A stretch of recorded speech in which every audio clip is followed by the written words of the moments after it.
I'm your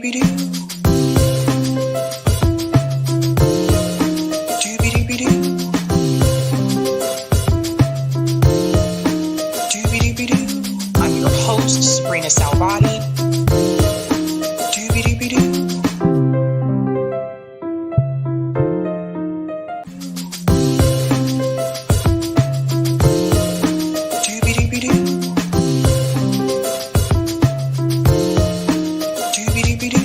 I'm your host, sabrinasalvati.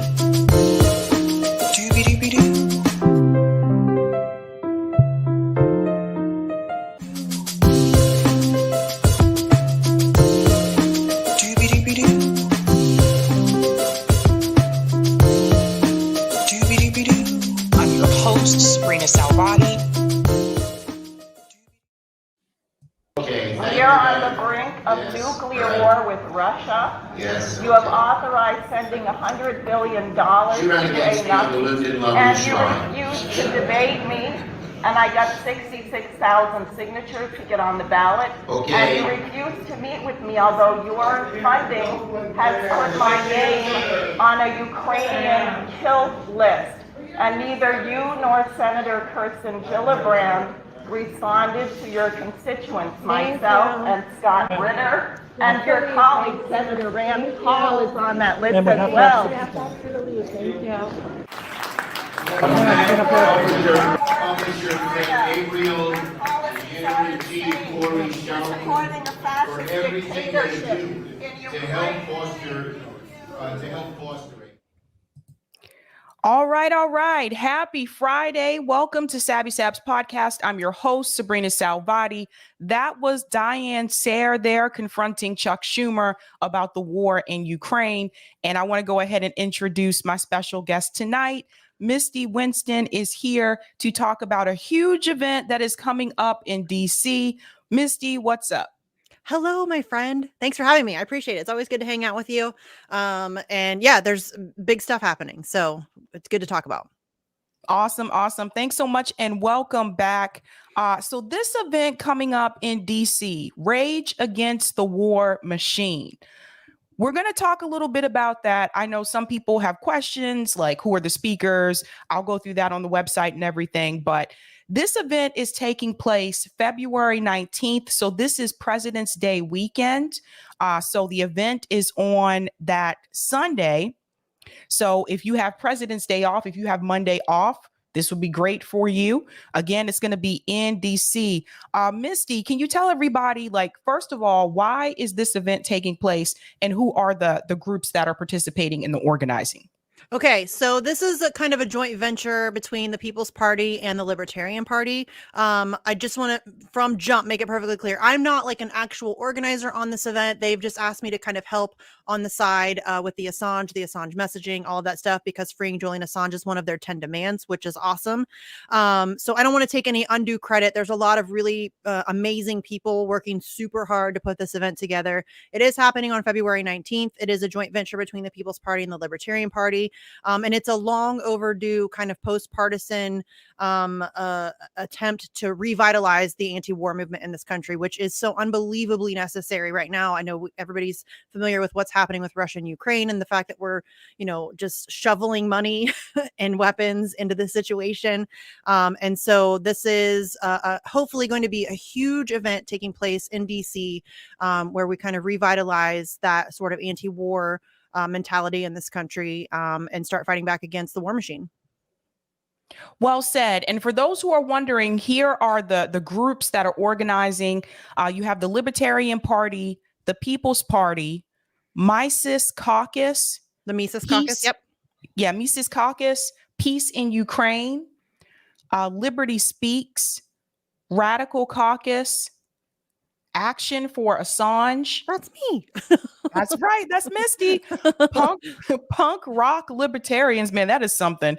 Right? Punk rock libertarians, World Beyond War, Center for Political Innovation, American Student Union. So these are all of the groups that have come together to put on so far this event so far. Yeah. Yeah. This is huge Yes. to have all these groups. And here's the thing, people, you may be looking at this thinking, well, I'm not a libertarian, or I don't like the People's Party, or I don't even know what Liberty Speaks is. But notice Who how cares? these groups, they may have different needs, right? They may disagree on some issues, but this issue about being anti-war, they do agree on. So this is about bringing people together that do agree on a particular issue to fight against it. Yes. And we need more of this. I mean, Sabby, I talk about this all the time. We need to get outside of our political bubbles and recognize the fact that there's going to be people that we disagree with on things, but the anti-war issue is bigger than any disagreement that we have. And we need to be able to come together where we can and fight back against the machine that is literally designed to kill us all. I mean, we're going to need to come together to fight back against these things. And so it really gives me a lot of hope. I'm usually very cynical, but seeing the kind of snowballing effect of people kind of organizing across political ideologies, it's something I've been doing for years with Action for Assange. We've always been a post-partisan movement. I say it all the time. I don't care who you are. I don't care who you voted for. I don't care what political party you belong to, what ism you subscribe to, what books you read. Don't care. If you are willing to fight with me to free Julian Assange and fight for the future of press freedom and free speech, then welcome aboard. And we need more of that mentality. We need people to come together on issues that are big like this, and put aside our differences. I disagree with the People's Party on some things. I disagree with the Libertarian Party on some things. I don't care. I would like to end the wars. I would like to, see the military industrial complex shut down and held accountable. So I'm willing to work with whoever it takes to make that happen. Desert Mantis has jokes, Misty. Sabby, you left out the Justice Democrats as sponsors. I'm sure any minute now, they're going to call us up and want to sponsor any minute. It's going to happen. Oh my God. So let's go ahead and go through the speakers. So this list has actually increased since I looked at it the very first time. So we have Jimmy Dore is going to be one of the speakers. Everyone knows who he is, so I don't feel like I need to explain who that is. Medea Benjamin, she is a co-founder of Code Pink. If you guys are familiar with them, she's a political activist. She comes to a lot of events. She's also been at a lot of the Assange events as well. If there's an event, like Medea is usually there. Yeah. She finds a way to be there. Scott Horton is the editorial director of antiwar.com. He's a radio host and he's the author of several best-selling anti-war books. He's also going to be, and in my opinion, Scott Horton is one of our most important anti-war voices currently. He is phenomenal. If you haven't read his books, you need to. He is a libertarian. He's become a friend of mine over the past couple of years, and he is fantastic. Garland Nixon, I'm sure a lot of you are familiar with him. He does have a show on YouTube, but Garland Nixon also has a radio show in DC for those who are not aware. Really big anti-war activist. He was also at the Assange rally in DC when I went in October. So he's going to be there. David Swanson, anti-war activist, blogger, author, and executive director of World Beyond War. Daniel McAdams, he's the executive director of the Ron Paul Institute and co-host of the Ron Paul Liberty Report, which is really interesting. And then here's some faces you guys might know as well. Max Blumenthal is going to be a speaker there. You guys know Max is part of the Gray Zone, editor-in-chief there, award-winning journalist and author, as well as Anya, who is also a journalist with the Gray Zone. She's going to be there as well as a speaker. Supreme, this one just shocked me, Misty. Supreme, he is the Wu-Tang Clan affiliate producer and music artist. So he's also going to be a speaker. That one cracked me up. I was like, Wu-Tang. I know, all right? Of a sudden, I wanted to do Wu-Tang, Wu-Tang. That's a little inside joke for those of you who are not around, like if you weren't born like during the 90s. So just FYI. Diane Sayre. Yeah, she must have just been added. Yeah, because this wasn't like this a couple days ago. So Tara it wasn't like Reid, this just like a little bit ago when I was on HLM. This is so funny. Tara Reid is also going to be a speaker. You guys know she's author, actress, former Senate aide, and she's also now the producer of the Kim Iverson Show. So she's going to be a speaker as well. and Diane Sayre, whose video we showed at the beginning. Diane, she was a candidate for U.S. Senate for New York, and she's a musician and an activist, and she's a part of the LaRouche movement. So again, you know, all these people coming together, they may have different opinions and different views about certain issues, but one thing that they do all agree on is that they are anti-war. Yes, and I love to see it. We seriously, we need more of this. I don't know. It's very strange to me that it's become so commonplace that people want to isolate themselves into their little bubble where everybody agrees with everything. Y'all, I don't even agree with myself all the time. So it's weird that I can't think of anything more ineffective than isolating yourself into this tiny little bubble where everybody agrees with everything that you say. And I don't know how anybody expects to get anything accomplished that way. We are going to have to find areas where we can come together and fight back. I mean, that's really what it's going to take. And especially with something as big as taking on the military industrial complex and the war machine and the war economy. I mean, we have an economy of death in this country. And in order to take that on and effectively fight back against it, we're going to need a lot of people. And so it's going to take people putting their big girl panties on and setting your ego aside and be willing to work with people that maybe you don't agree with on everything. And maybe even people that you really don't like, that you find distasteful, that you really, have nothing in common with other than the fact that you want to end the war machine. Nobody's asking you to go out to dinner with these people. Nobody's asking you to like vacation together. We just need to come together to fight back against this one thing.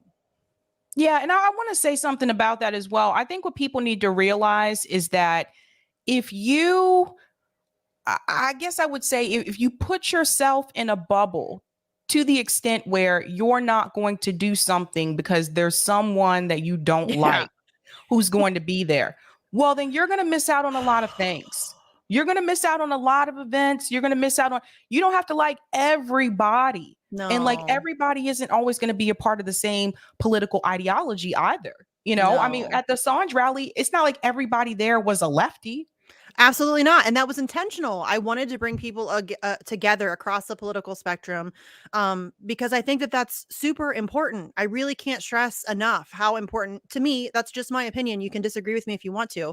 But I think that that's incredibly important that we not only show that we can come together where we can agree, but that we absolutely must come together where we can agree. I don't agree with everybody that I invited to speak at the October 8th Assange rally, but they want to fight to free Julian Assange and they want to fight for the future of press freedom and free speech. And so I would be an idiot to not welcome that support. And it's, again, nobody's asking, you don't have to like do play dates with each other's kids and like go on vacation together.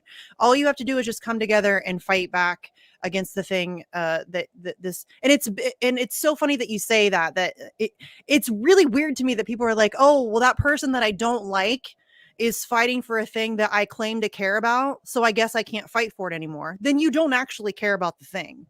That's right. I don't care. I don't care. I mean, I do not care who's coming to this event. I don't care if it's somebody that I dislike, somebody that hates me, somebody that smears me. I don't care. I'm coming anyways because it's about the principle.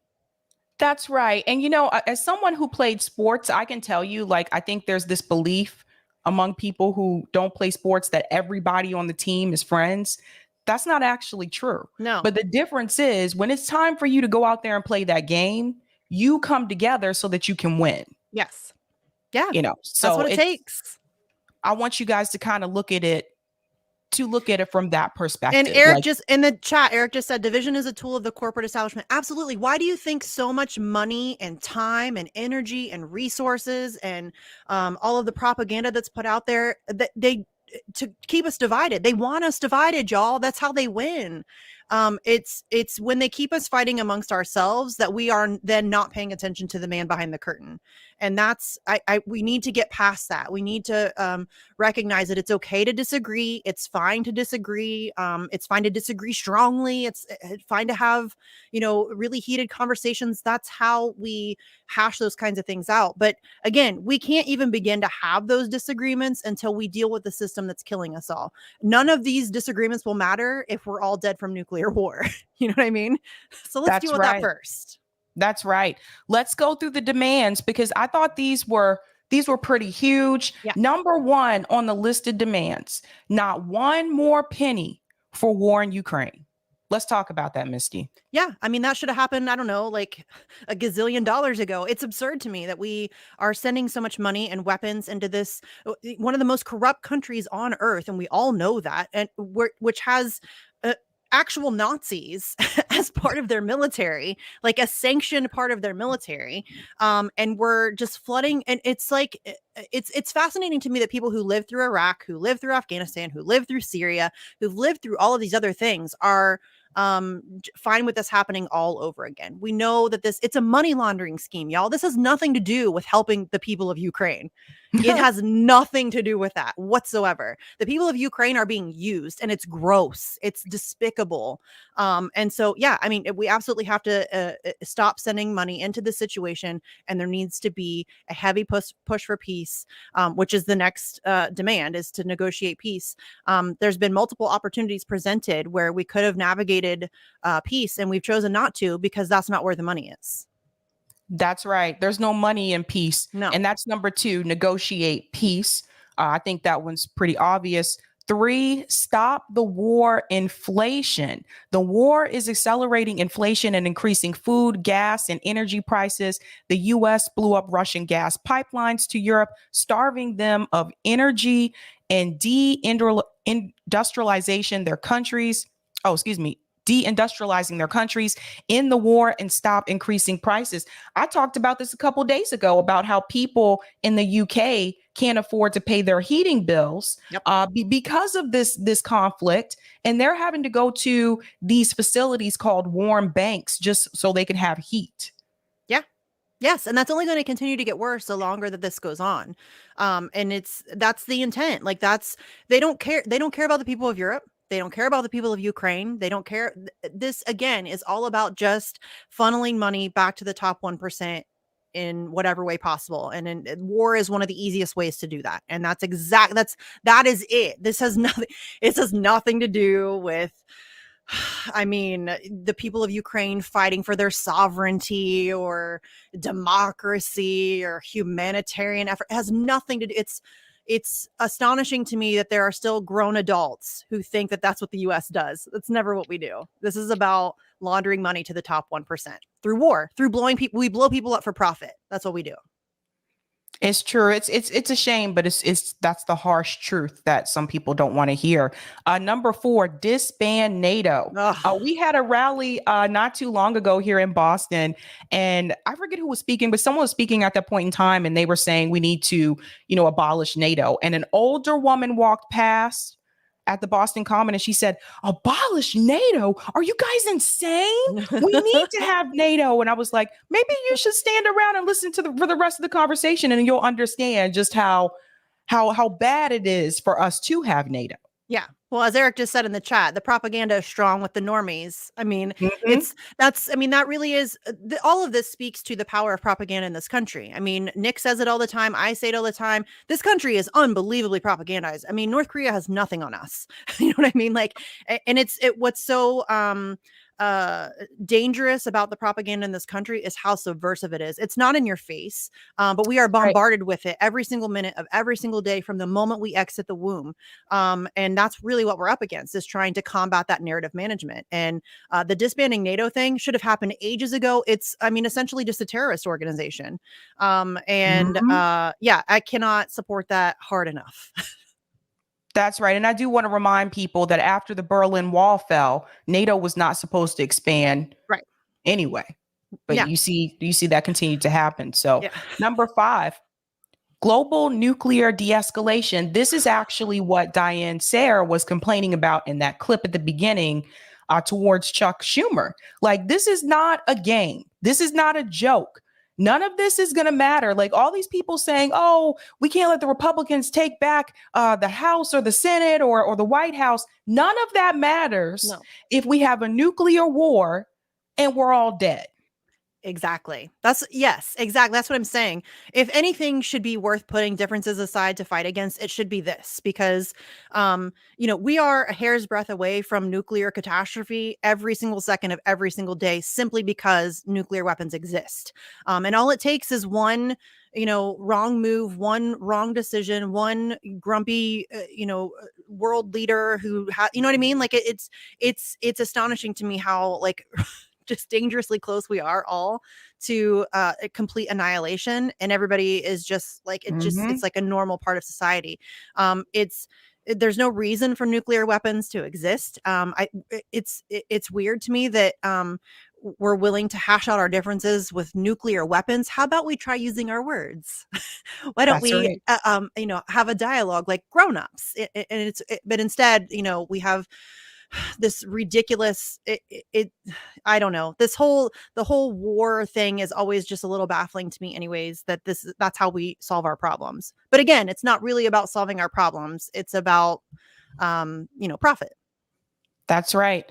Number 6 is slash the Pentagon budget.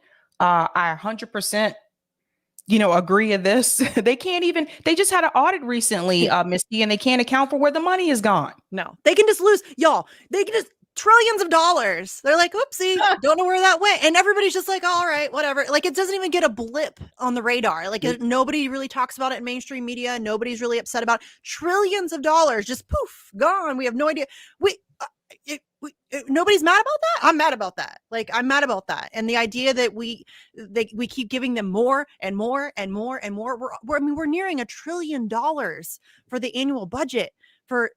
That's insane. And that's just what we know about. You know what I'm saying? We know that there's more than that.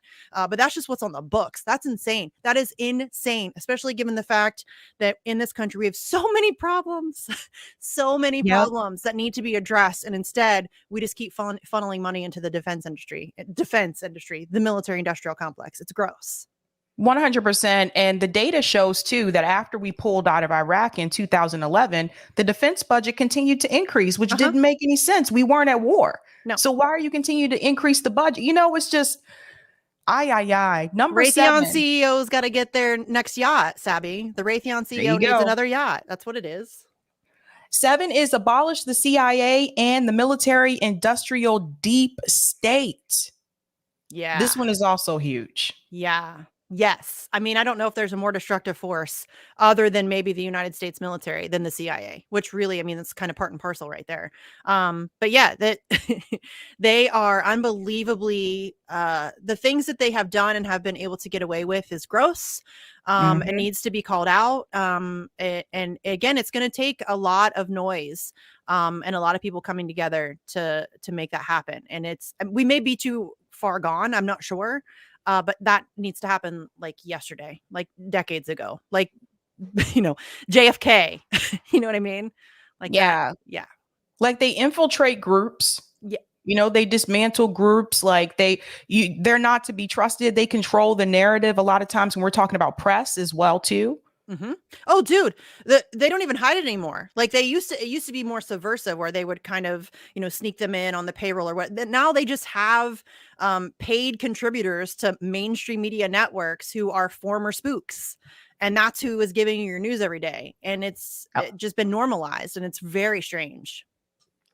Number 8 is abolish war and empire. And I want to list some of the countries that are mentioned here. The U.S. has waged and backed wars in Iraq, Afghanistan, Libya, Syria, Palestine, Yemen, Ukraine, and other countries in all U.S. wars and regime change. So that piece, that additional piece there, I felt was needed because it's one thing to say like, yeah, we want to abolish war.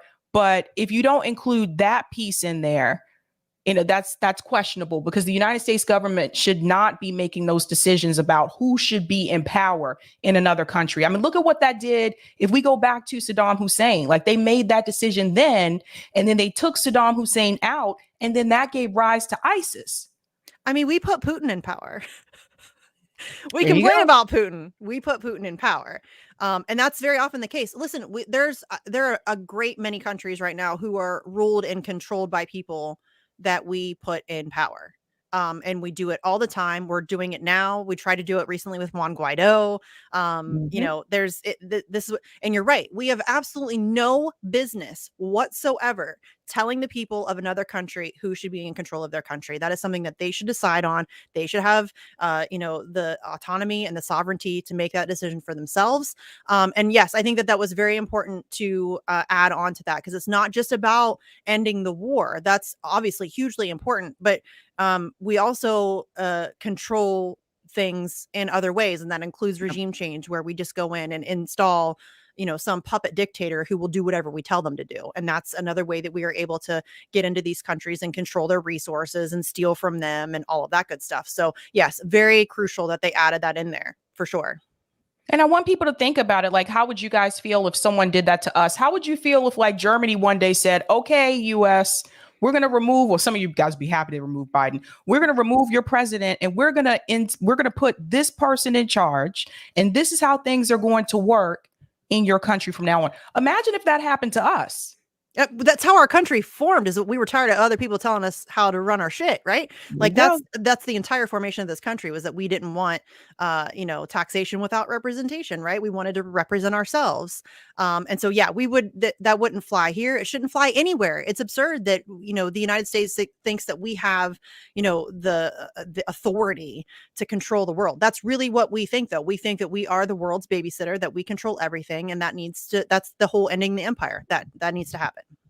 100%. Number 9 is restore civil liberties. Now, Yes, this please. includes freedom of speech, the press, and assembly, end mass surveillance, repeal the Patriot Act, and restore the right to privacy and habeas corpus. Yes, y'all. I honestly don't think. I think that people, we are the frog in the pot. I know that's a very cliche and overused analogy, but we really are the frog in the pot, because these things have been stripped from us little by little. It's been chipped away over time. And so it's almost as if we become numb to it, and we don't even recognize what we've lost and what we continue to lose. You know, the right to protest is being taken away. There are in all 50 states right now, there are anti-protest laws in various stages of development. Free speech, what free speech? We don't have free speech. Are you joking? It's a mess. Free press, we don't have a free press. We have a completely corrupted and controlled corporate press. And then independent media is heavily, suppressed, and it's, you know what I mean? Like we have lost so much, and we continue to lose. And it's because they don't do it all at once. It's very much just a chipping away of these things that I think that people, I don't even think that it registers to them how significant it is, but we need a hardcore restoration of all of our civil liberties. I mean, those are things that are supposed to be inalienable to us, right? And they just keep taking them away little by little. 100%. And last but definitely not least, free Julian Assange. Yes. Yeah. Yes, please. Yeah. Can we do that? I mean, it's absurd to me that this, and shout out to the organizers for including this in their list of 10 demands. Excuse me. It's absurd to me that this case has continued to the extent that it has. This is a man who it's 12 years now that he has been subjected to illegal and arbitrary detention, to psychological torture, all for telling the truth. WikiLeaks has never published anything false. Not one time, not a single word that they have ever published has had to be retracted. If you can show me another news organization with that kind of record, I mean, it doesn't exist. So I don't have to even say what I'll do, because it doesn't exist. That's an incredible feat. And I think what's really significant about what WikiLeaks offers us is it's not conjecture. This is not like some opinion. It's not like a Sunday morning show where a bunch of talking heads yell at each other. It is 100% verifiable, authenticated source documentation. It's just the facts. That's all it is. It's black and white. This is what happened. Here's the emails. Here's the cables. Here's the information. You read it. You decide what it means for you. And that's invaluable, in my opinion. Obviously, I realize I'm biased because this is what I do, but I don't think I'm wrong. I think that that's an invaluable service to humanity. And no one has done more to expose the war machine than Julian Assange. No one. It's just not a thing, that it just doesn't exist. He has risked everything. He has lost everything. to expose the war machine and to expose empire. And the idea that this case has been allowed to continue to the extent that it has, it to the point where we know for sure he was spied on while he was in the Ecuadorian embassy. All of the people that came to visit him were spied on while they were visiting him in the Ecuadorian embassy. There were plots to assassinate him or kidnap him from the Ecuadorian embassy. We know those things happened. They happened. And we're still going to allow this court case to continue. We're going to allow him to be extradited to a country that was plotting to murder him while spying on him, including all of his conversations with his legal team. Somebody needs to explain to me how that man gets a free trial or a fair trial in the United States of America. It cannot happen. It is an impossible thing at this point. So the idea that this case has been allowed to continue this far is mind-blowing to me. And the fact that more people are outraged is crazy. And it needs to end. It needs to end now. The Assange case it's not really, it's about Julian as a person, but it's not really. It's so much bigger than that. His case represents a real turning point in humanity, in my opinion, because this is the United States seeking global jurisdiction over information and journalism. And they want to manufacture your reality for you. And anybody that dares to speak out against it or to dissent or to have a differing opinion or any of those things, this is what they will do to you. And if we lose this, that's bad. It's going to be really bad. That's a very dangerous precedent. It's crazy too, because now even mainstream media or some mainstream media outlets are saying to free Julian Assange. Yes. Which, speaks volumes. I think it's too little too late. These are the same mainstream media outlets that helped demonize him, that helped smear him, that helped put him in the position that he's in now. And I think that we need to be very clear about that. Cool that they're now speaking out in support of him, but don't ever forget who they are and the role that they played in his situation, because they, in particular, The Guardian, had a very heavy hand in putting Julian Assange in the situation that he is in now. Yeah, The Guardian, they're a piece of work. The Guardian. So join the rally. So Eric, if you can put this link in the chat so people can sign up. I've already registered. So I look forward to seeing all of you that will be there. I am going to stream the event. You'll bear with me, guys. I'm trying to see if I can get a camera so that I don't have to deal with my cell phone. But if not, I will be using my cell phone. So we'll see how it goes. But yeah, definitely. If you're coming, guys, this is important because this helps with head count. Just FYI, for those of you not aware, if you're coming, please fill out this form where you register. That way the organizers have an idea of how many people were there. So at the end of the event, they can say, oh, it was approximately this many people. But if you don't register, then it's just kind of like you're not accounted for. Well, and it also helps not just post-event, but also in trying to organize for the event, trying to figure out, how many, how many, access to bathrooms and, do we need seating? Do we need a medical all of that stuff? As an organizer, I can tell you that it is very helpful to have a general idea of how many people you can expect. I never know how many people to expect because people never register. So it's kind of like RSVPing for birthday parties. People don't do that anymore. But just as an organizer, I can tell you that it is incredibly helpful. So if you don't want to use your legit email, I have a burner email that I use for all of this stuff, to sign up for this kind of stuff. So just create a separate email that you just use to sign up for things like this. But if you sign up, it is really helpful to the organizers, just to kind of get an idea of approximately what they can expect. Yes. And again, this event begins at noon, I believe. Again, that is Rage Against the War Machine, February 19th in DC. And it starts at noon. Yes. So and it's starts at the Lincoln Memorial at 12:30. 12:30. Lincoln Memorial. So there will be speakers and performers at the Lincoln Memorial, and then there will be a march to the White House. So definitely wear your walking shoes, or whatever you need to do to take care of that. Bring signs, bring snacks, bring water. I'm sure the organizer will have water and stuff like that as well, but just come prepared. It's obviously February. It's going to be cold. Dress appropriately, but come ready to be loud, and to make an impression. And we really need as many people as possible. So if there's any way, and I realize travel's expensive, people are busy, schedules, all of that stuff. And don't feel bad if you can't make it. I get it. But if there is any way that you can make it there, please try to make it there. We need as many people in the streets as possible. Well, I do want to say, oh, Jade Star, yes, live feeds, please. Yes, there will be plenty. I'll be live. Yes, Yeah. there will be plenty. I know lots of people that are coming. A lot of independent content creators and independent journalists are going to be there. I know the organizers are going to have a live stream feed. So there will be plenty of opportunities and different places that you can watch a live stream of it. Do not worry about that.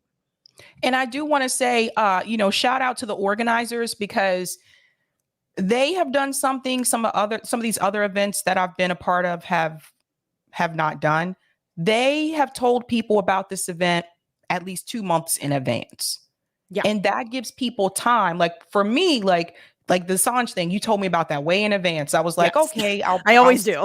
Yeah, I'll save up money, put money aside for that so I can get down there to DC. So I've known about this for a while now. So I'm like, oh, okay, that gives people time, So for those of you who are organizing, especially if you're trying to do a big event in DC, you want to give people ample time. Yes. Just let them know about it. And that doesn't mean as an organizer, that doesn't mean that you have to have like all of your plans ready to go but just like, hey, save the date. We're going to be in DC on this day. Get ready, like prepare. Like that's what I always do is once I know, like, for example, just so everybody knows, we're going to have an event in DC on April 11th, because that's the anniversary of Julian Assange essentially being kidnapped from the Ecuadorian embassy. So, I mean, it's January. I'm telling you now, April 11th. I realize that's a Tuesday, and there was some debate over whether or not we should do it the weekend before, the weekend after.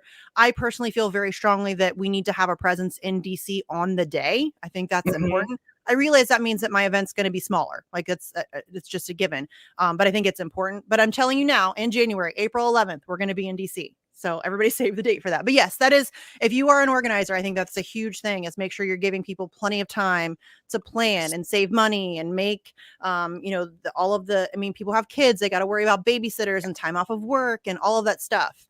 So it's good to give people plenty of warning so that they can make all of those, all of those accommodations and plans for themselves.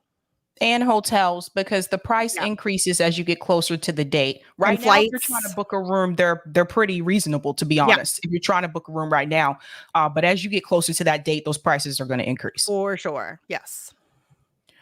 Awesome sauce. Thank you so much, Misty. Yeah, thanks for having me. And again, I am not an organizer here. I don't want to take any undue credit at all. That is not my goal here at all.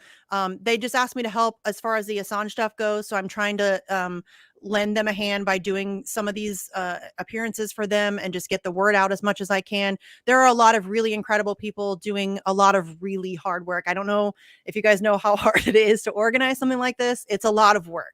And so shout out to the organizers, Angela and Nick and all of their whole team. They're working really, really hard trying to get this together. You can go to the website again, and it's rageagainstwar.com. You can donate to the efforts. They're trying to get a stage and a jumbotron and speakers and all of that stuff. It's very expensive. So if you can donate, please do. But just sharing the information, making people aware of the event in itself is very, very helpful. As Sabby said, we need the awareness out there, and something like this will be shadow banned. It will be very difficult for them to get the word out. So the more people we have sharing it, the easier it is to kind of break into that algorithm. So share as much as you can. That's right. Thanks for having me on to talk about it. I appreciate it. As I was on Hardlands Media earlier, and I told them that you would think that in the independent media space, it wouldn't be hard to get people to support activism and organizing. Unfortunately, that's not always the case. It's difficult to get people to talk about these kinds of events or to feature the actual activists. A lot of times people will want to have like the big name blue checks who are, speakers at different events, but they don't want to talk to the actual organizers. And I think that that's a real disservice to, organizing. So, I mean, credit to you. I love you, and you've always been incredibly supportive of myself and of Assange and all of that stuff. So yeah, thanks to you and to everybody else in independent media that actually does the work of talking about these things and getting the word out, because it's not as easy as you would hope. It's sad a little. 100%. Well, Misty, thank you so much for coming on. I'll be there, so I'll get to see you again. Yay. Always good to see you. I'm really looking forward to it, and I hope everybody can make it. Don't be shy. Come up and say hi. I'm incredibly socially awkward, but I still love to meet people, so it's all good. So yeah, and thanks for having me. I appreciate it, and I'll talk to you soon. All righty. Thanks, guys. Bye. All right. Misty's freaking awesome, you guys, right? Again, guys, if you can get there, please, please come. I'd love to meet some of you. I've already met some of you at the Assange rally that was in DC in October. But if you can get there, especially if you live there, come on. Come on. I would love to see you. All right. Let's get into it, guys. So I want to do a quick shout out for Sabby patrons, and then I will announce the rest of the stories for tonight. We'll go over the thumbnail, and then we'll hop right into it. So quick shout out to everyone who is a Sabby patron.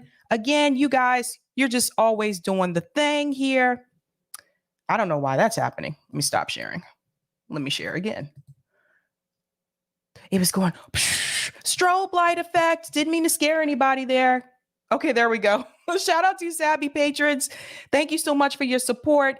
If you're interested in being a Sabby patron, I have 5 categories: members, Sabbies, Sabsters, Sabinators, and the ultimate. All of their names are listed here. You can also see their names scrolling across the bottom of the screen there as well. Thank you guys so much. Whoop, whoop. Whoop, whoop. Yes, you guys definitely do keep the lights on around here. Gonna go to a couple of comments really quick. Nancy said, if we all show up in DC, it will send a message. I borrowed money for this rally and glad I could. Love to see you there, Nancy. Shout out to JM for the thumbs up. Thank you for the super chat, Peter. Wonderful message. My mother's friend chewed me out at a dinner party for being sympathetic to Trump voters. Meanwhile, her good friends who literally worked for George Bush are 2 seats down. That's a good point, Peter. Thank you for the super chat, Roger Meadows. Supreme is Ghostface Killer's son, Sabby. I did not know that. Learn something new every day around here. Thank you again for this super chat as well, JM, for the thumbs up. And shout out to my comrade JB said, damn, I missed her. Good thing she'll be on my show Tuesday. That's right. Misty is making the rounds, man. Misty is on the move. Misty is on the move. All right. What are we going to talk about tonight, you guys? I do have other stories that I do want to get into as well. So let's go ahead and share that beautiful thumbnail there. Roll in that beautiful bean footage. Okay, so tonight we're going to discuss Briahna Joy Gray questions funds. And you can see the little Ukraine flag there. We're going to get into that. That story is a mix of all of the money that's been going to Ukraine and also the World Economic Forum that's happening right now. I'm also going to discuss Alec Baldwin charged. Yes, let me tell you something. Things just got real for Alec Baldwin. It does not look good for him at all. I'm going to get into that. I'm also going to discuss France and UK team up. What is happening there? The people are taking it to the streets. I love to see this kind of thing. So we're going to talk about that. And of course, Misty was just here to talk about Rage Against the War Machine. Pew.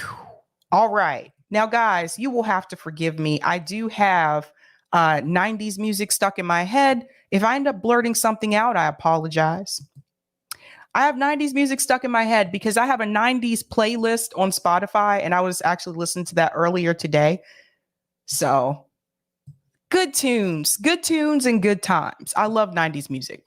All right. So let's go ahead into, I would say, yeah, let's do this story. Let's get to the France and UK. So I've been talking about the strikes that have been happening in the UK probably for about like 2.5 months now, right? So they're still striking there. But there is a recent update because these strikes don't seem to be slowing down. In fact, more industries are being added to these strikes in the UK. The people are not giving up. The people are not having it. Check this out. One of the UK's largest unions announces 10 more days of strikes. Wait till you see this. They are really fighting back here. So you can see people here says NHS is under siege. Raise NHS pay. Now, I talked about the railroad workers that were on strike in the UK, and I told you that the teachers had joined them. Some of the nurses have joined them. And now someone else has decided to join this as well. One of the UK's largest unions on Friday announced 10 further days of strike action over the coming weeks as a standoff between the government and ambulance workers intensifies. This was announced this morning. So I caught this one pretty quickly. I think that was this morning. I believe that was this morning. Anywho, more than 2,600 ambulance workers in Wales and the West Midlands, Northwest, Northeast, and East Midlands of England are already set to walk out on Monday as part of an ongoing dispute over pay and staffing. Who would have thunk? The newly announced strikes will affect the Northwest, East Midlands, West Midlands, Wales, and Northern Ireland. And here are the dates. So it looks like they're going to start February 6th. That's when these strikes are going to start. So, and they're going into March. So you notice there's February dates and there's March dates. Further ballots are currently held at 4 other ambulance trusts that could potentially join the dispute later next month. That's coming from the union there. Rather than act to protect the NHS and negotiate an end to the dispute, the government has disgracefully chosen to demonize ambulance workers. Ministers are deliberately misleading the public about the life and limb cover and who is to blame for excessive deaths. That's coming from Unite General Secretary Sharon Graham. Our members faithfully provide life and limb cover on strike days, and it's not the unions who are not providing minimum service levels. It's this government's disastrous handling of the NHS that has brought it to a breaking point. The union said that its representatives would be working at a regional level to ensure that emergency life and limb cover will be available during the strikes, while patients in need of life-saving treatment will still be transported to appointments. Let me say something really quick here. This is huge. You need an ambulance service. Let me tell you, the workers in the UK are not playing around. They know they're needed. The railroad workers in the UK know that they're needed. The ambulance workers know that they're needed, and they are not afraid to walk away. They're not afraid. They are fighting for what they believe they should have. They need an increase in pay. Now, why are they asking for this? Well, we've been talking about the inflation. Inflation in the UK, last time I checked, was at 14%. People can barely pay for their heat. That's why they have those facilities called the warm banks, so people can go to those facilities to get heat. But then at the end of the night, they still go back home to a cold apartment or a cold house. So they have every right. Now, some would push back on this and say, that's not fair. What if someone needs an ambulance? What if someone is having a life emergency here? I hear you, but I'm also here to say that can easily be solved by paying these workers what they deserve. They have to pay their bills. Prime Minister Rishi Sunak's government has introduced contentious anti-strike legislation to enforce minimum service levels across key public services in a move that unions have lambasted as an attack on worker rights. You see, they're starting to panic. The leadership is starting to panic because more industries have decided to go on strike. Basically, what they're kind of doing here is a general strike. All of these industries working together and walking off the job. So they're like, we got to put some legislation in place to prevent people from going on strike. And by the way, that could happen here too, guys. That could happen to us too. This is why I'm telling you, you can't sit back and wait. You can't wait to say, let's have a worker uprising. You know, Shama Sawant realized that. That's why she's starting the organization that she's starting called Worker Strike Back. She was talking about that here last night. You can't wait until things get so bad where so many Americans have hit rock bottom and then say, we all need to go protest. It'll be too late by then. They'll already have enough police. That's why they're funding the police. They don't want more of an uprising like what we had during the George Floyd protests. So they're already trying to prepare in the event that something like that were to happen again. Very interesting. Very interesting. The legislation would force some employees to work during a strike. You see what's happening here?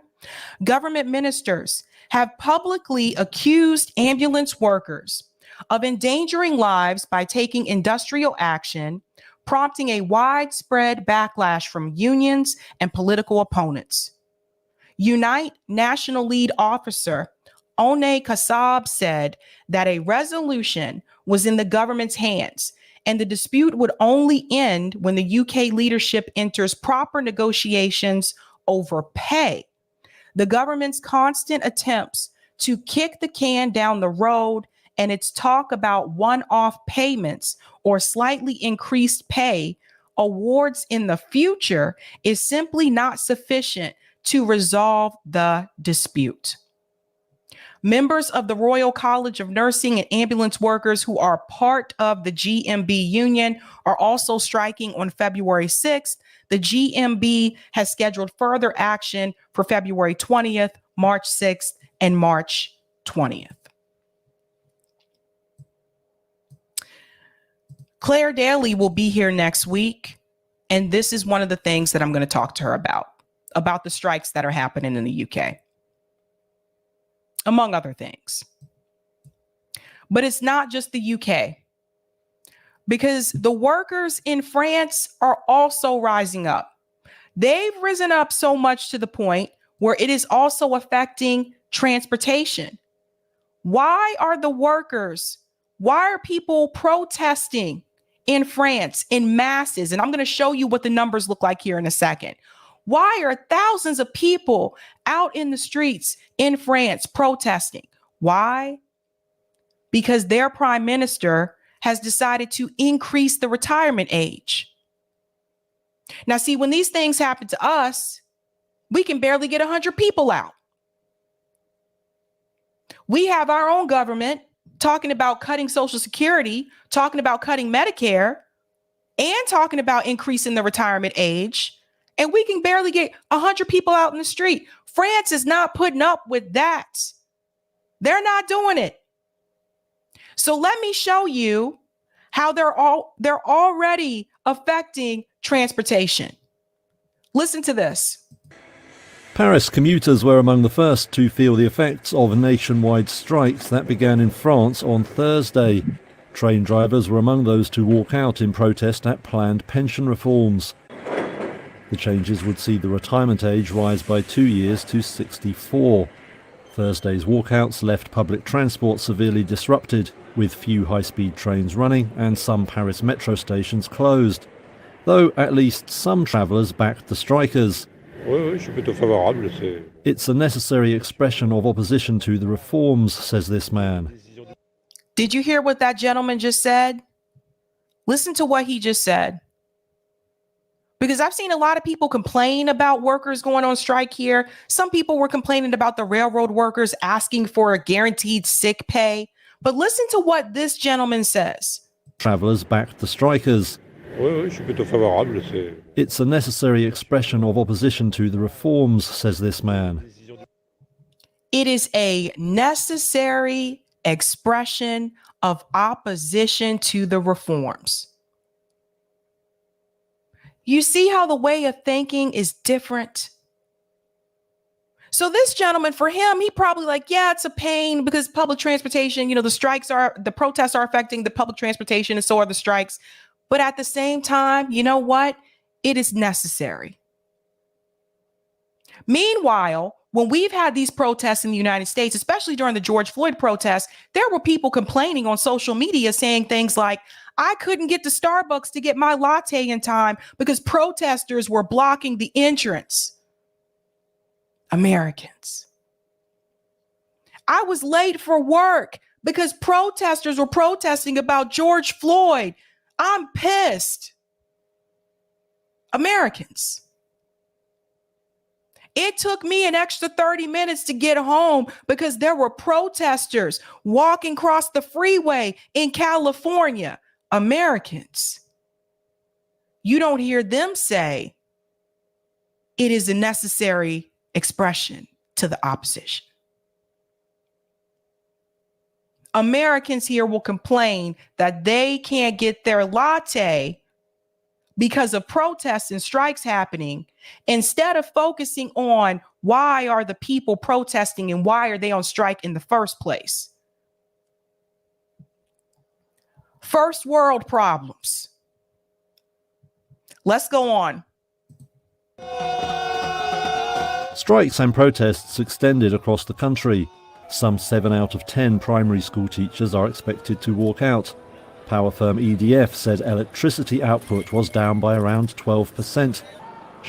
Primary school teachers are expected to walk out. I'm not sure why the commentator doesn't have more, zest in his voice.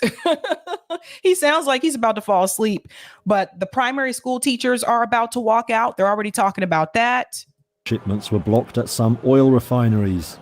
And about 20% of flights were cancelled at Paris's number 2 airport, Orly.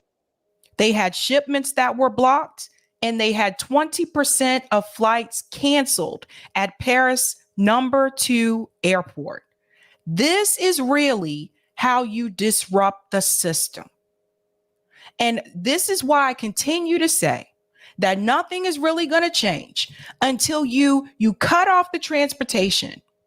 You cut off the ports, you cut off the railroads, you cut off the truckers in Canada. They had the right idea. Now, you may not agree with the issue that they were protesting over, that they were striking over, but they had the right idea, was to just shut down the transportation. Let's go on. It all raises the pressure on the government of President Emmanuel Macron. Ministers say the reforms are necessary and fair and will allow the pension system to break even. Unions say there are other ways to raise the needed money, such as taxes on the super rich. Did you hear that part? Other ways to raise the money, taxes on the super rich. Does that sound familiar? Now the strikes will test which side of the argument has public support. Okay. Now, that's a little bit there of what's happening in France, but that's not all of it. There's more. There's a lot going on here because France and the UK right now, those are the countries that are having the most strikes in Europe. We're going to talk a little bit about that in this article, and then I want to show you a clip of how they could be possibly working together. Industrial action in France and the UK, which countries have the most strikes in Europe? Major strikes are taking place in France and the UK. France has a very high level of working days lost due to these strikes, but this figure has declined remarkably in recent decades. Like I said, the people are out by the thousands. A nationwide strike is taking place in France on Thursday in response to plans by President Emmanuel Macron's government to reform the pension system and raise the retirement age. See, our government, when they take things from us, we don't respond this way. That's why they keep taking from us. Strikes may continue beyond January 19th, as France's largest trade union has described Thursday as only a starting point. Strikes have been happening in the UK too. Nurses went on strike in England December 2022 for the first time in over 106 years. Rail workers have been on strike in recent weeks, and teachers and healthcare workers are planning to strike in February. This shuts down. Look at what you have here. You have the railroad workers, you have transportation, you have the teachers, education, and you have the healthcare workers. So you have healthcare. How many more industries do you need? These are three major industries to put a halt to the system. Let's go on. Strikes are a significant part of the culture of working life in Europe. A significant part of the culture. So these strikes that we've had in the US during the pandemic, this is nothing to them. That's nothing to them. It's a part of their culture. Here it's frowned upon. People in several EU member states, including Spain and Germany, went on strike recently, primarily asking for better pay and working conditions. But which countries have the most strikes in Europe? Is industrial action more common in some countries than others? How has the number of working days lost to strikes changed over the last decades? And there's one more piece I wanted to mention here. Okay, there's that video. Let me read this part and I'll show that video clip. According to a data set prepared by the European Trade Union Institute, the countries going on strike the most have seen slight changes in ranking over the last 20 years. Between 2000 and 2009, the annual average of days not worked due to strikes per 1,000 employees was highest in Spain, where an average of 153 working days were lost. This was followed by, voila, France, with 127 days. Denmark, with 105 days, ranked third with an annual average of more than 100 working days lost. Belgium and Finland followed with 70 days each. In the UK, only 28 working days were lost on an annual average in 2000 to 2009 due to strikes. Germany, 13 days, and 8 days in the Netherlands. Now, I want to play this clip here because I want you to see just how many people are out in the street in France, because they're not playing around. French workers are saying no to President Emmanuel Macron's controversial pension reform. Tens of thousands are protesting against government plans to raise the retirement age by 2 years. French workers are saying no to President Emmanuel Macron's controversial pension reform. Tens of thousands are protesting against government plans to raise the retirement age by 2 years to 64. From Marseille to Lille and the capital Paris, strikes and marches across the country have brought various industries to a halt. Various industries to a halt. Not just one, various. We have to acknowledge the exceptional nature of the trade union unity that gives us a considerable strength. There are no cracks between us. This is one of the first times it has happened in 15 to 20 years. Energy providers say the strikes have led to a substantial fall in output and are impacting deliveries from refineries. See, this is the part of the disruption, impacting shipment, deliveries. The stoppages are a major test for Macron, who says his pension reform is vital to ensure the system does not go bust. But unions argue there are other ways to ensure its viability. Okay, so let's go ahead and come out of that.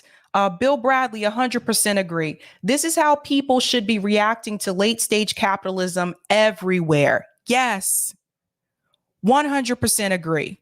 I'm trying to get out of this screen here. Sorry. Whoop, there we go. 100% agree, Bill. I thought I saw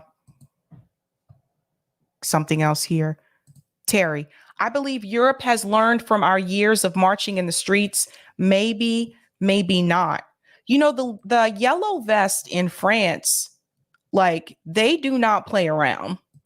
Like, they're not even trying to hear it. And here's another video here that I wanted to show you, because I want to show you from different angles here. This was shared by Reed Jackson Rising. The president of France, Emmanuel Macron, is trying to raise the retirement age from 62 to 64. So the 8 biggest unions across the country called a massive wave of strikes and protested today with over 200 actions in the country. So you see how the unions, how they worked together? They said, let's all come together. Let me make this silent because this has music. Let's all come together. Look at this, guys. Look at all these people. Look at the sea of people. That's what you need. Look at it. And this is just one location. Remember, it said over 200 actions in one day. Huge. Huge. I just wanted you to see it from an aerial view so you can see how big it actually is. Now, one of the things I would like to do, I would like to interview someone from the yellow vest from France, because we really need to talk to them and ask them, how do they do it? How did they get that many people out in the streets with such a short? Let me ask you guys this question, especially if you're watching and you live abroad. How do they get that many people out in the streets with such a short notice? How do they do it? I don't know. I really don't know. That's why I'm asking, because it's really hard for us to get that done here, even with using social media. That's what I'd like to know. Uh-oh, the volume came back on. Sorry. There we go. Isn't this beautiful? Blue Moon said, holy. I know, it's a lot of freaking people. Huge, JB. Huge. Look at all these people. This looks like Coachella. You would think they were at a concert. Ay. Love it. I love seeing it. So you got to give credit where credit is due. Huge applause to France and the UK. And there was an announcement about this on Bloomberg, and I was surprised they put this on Bloomberg. So a quick shout out here to Case Study QB for this clip. Listen to what they say. Mass UK strike set for UK February 1st, and France plans a general strike. Take notes. We're next. So kudos. Thank you so much, Case, for this. Let me go ahead and... Almost 500,000 workers in the UK are set to walk out on February 1st. In France today, unions aim to bring much of the country to a standstill in response to Macron's pension reforms. Bloomberg's Caroline Conan joins us now from the Saint-Lazare train station in Paris. Caroline, what disruptions do we expect to see then in France today?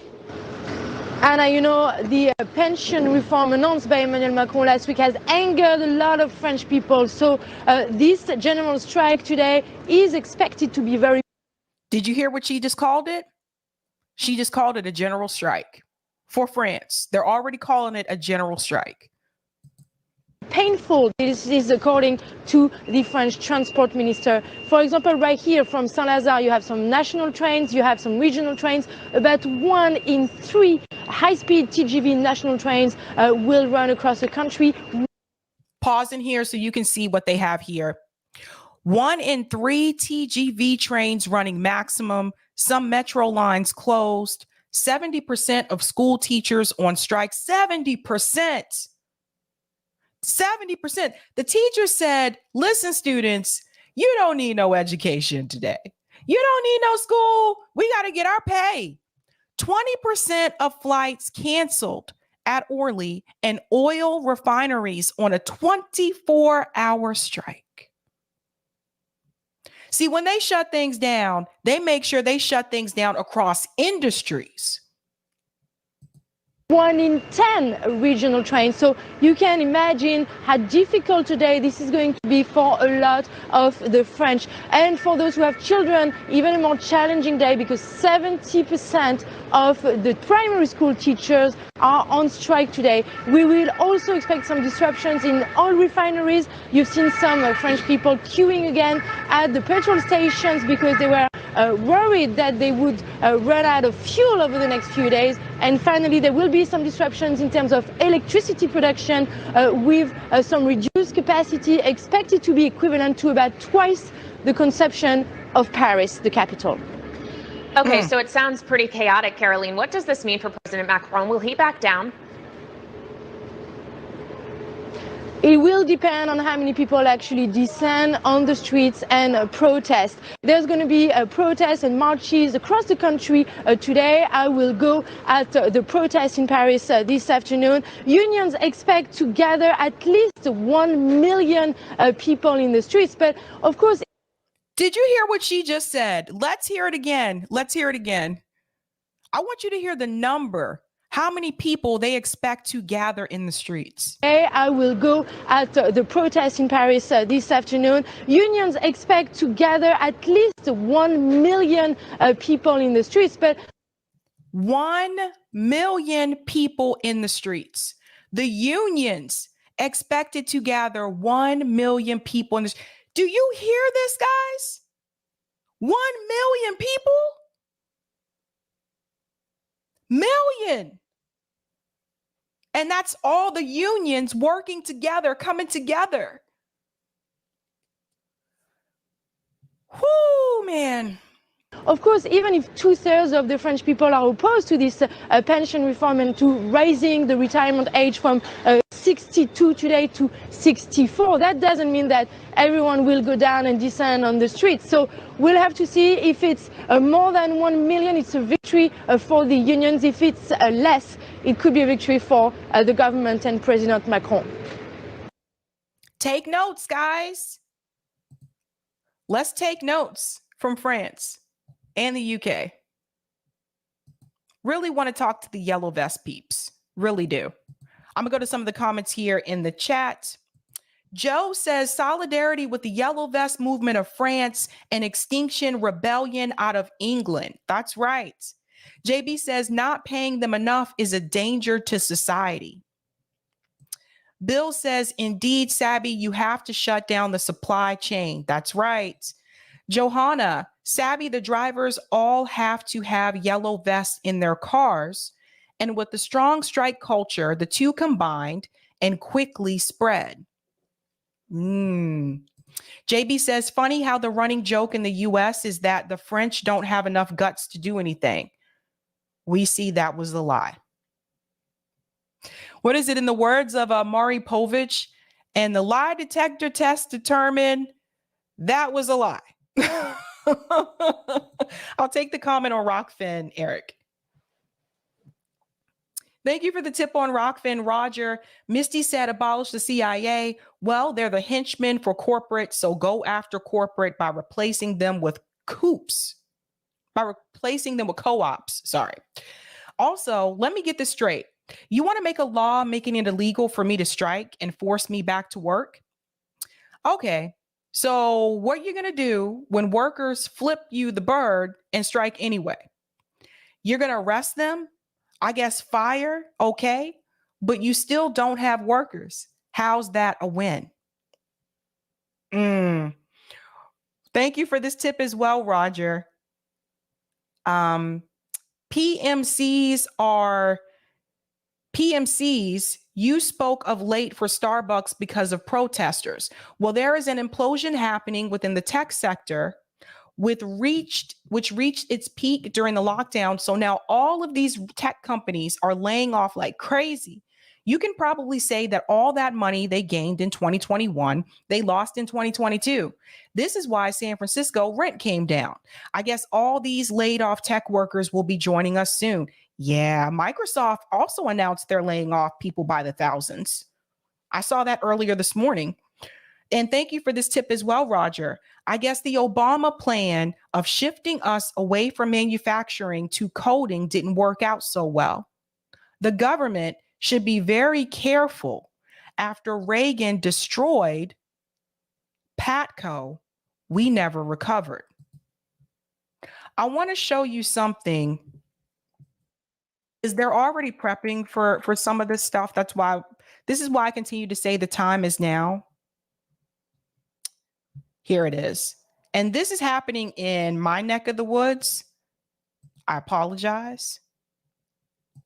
I'm like Billy Joel. I didn't start the fire. It was already burning. But this is in my neck of the woods. And I got to show you guys this, because when I say they're already preparing, they are already preparing. Now, this is coming from Boston Dynamics. Watch this.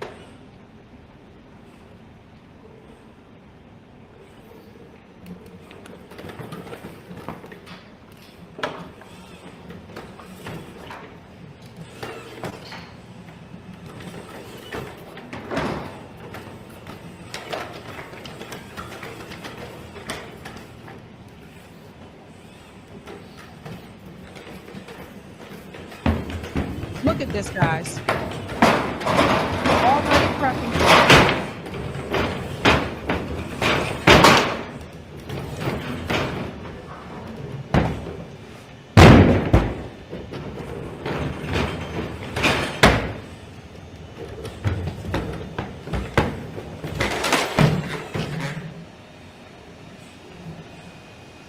Such a show off.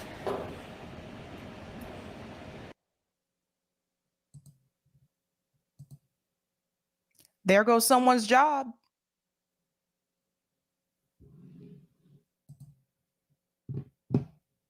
And I'm going to end that story on that note. I'm telling you, this is the stuff they're working on. Boston Dynamics, MIT, they've been working on this stuff for years. They've been preparing. People have been preparing. How can we replace the workers if need be? Now we're moving on to this story about Alec Baldwin, okay? We're going to get into it because I'm just going to go ahead and tell you it is not looking too good for Alec Baldwin. So for those who are not aware, Alec Baldwin, he's an actor, and there was a shooting on the set.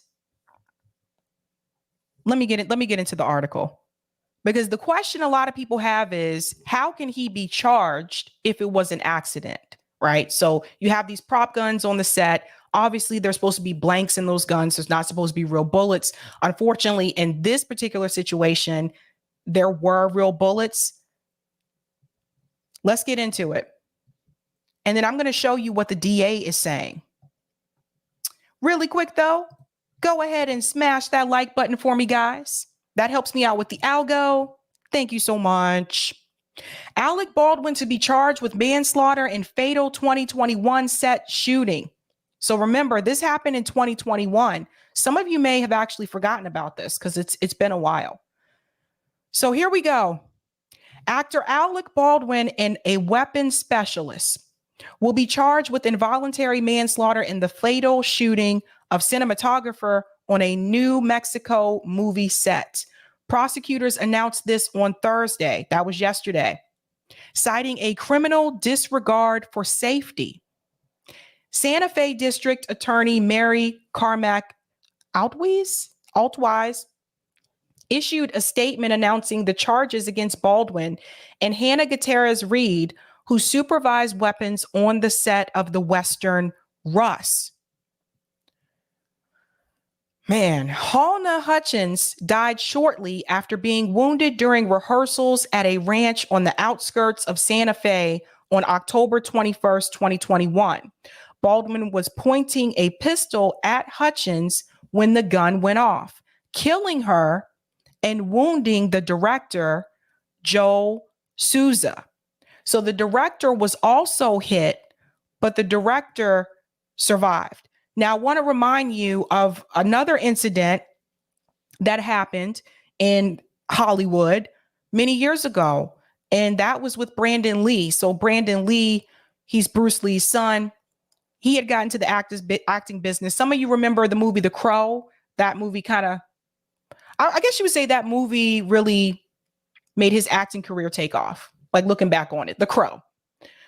So on a set, I have to remember if it was The Crow 2. I think it was the second one that they were making. On the set of the movie, Brandon Lee was shot with actual bullets. So in the prop gun, instead of having blanks in that gun, it turned out there was actual bullets. Brandon Lee was shot and he died. Some people called that the curse of Bruce Lee. I remember this during that time. Yeah, fuzzy slippers. I agree. That was sus too. I agree. But some people said that was the curse of Bruce Lee, that the family was cursed. I remember that. Now, fast forward to 2021, you would have thought from that incident that happened with Brandon Lee that this would not happen again. Not so much the case, because it did. Assistant Director David Halls, who handed Baldwin the gun, has signed an agreement to plead guilty to negligent use of a deadly weapon. Now, that's coming from the DA's office. The decision to charge Baldwin marked a stunning fall for an A-list actor whose 40-year career included the early blockbuster The Hunt for Red October and a starring role in the sitcom 30 Rock. Yada, yada.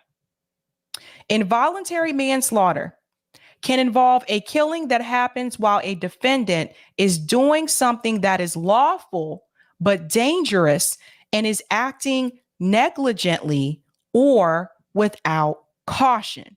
So I hope that answers the question for people who have been asking, because I've seen people ask this on Twitter, how can they be charged with manslaughter if it was an accident?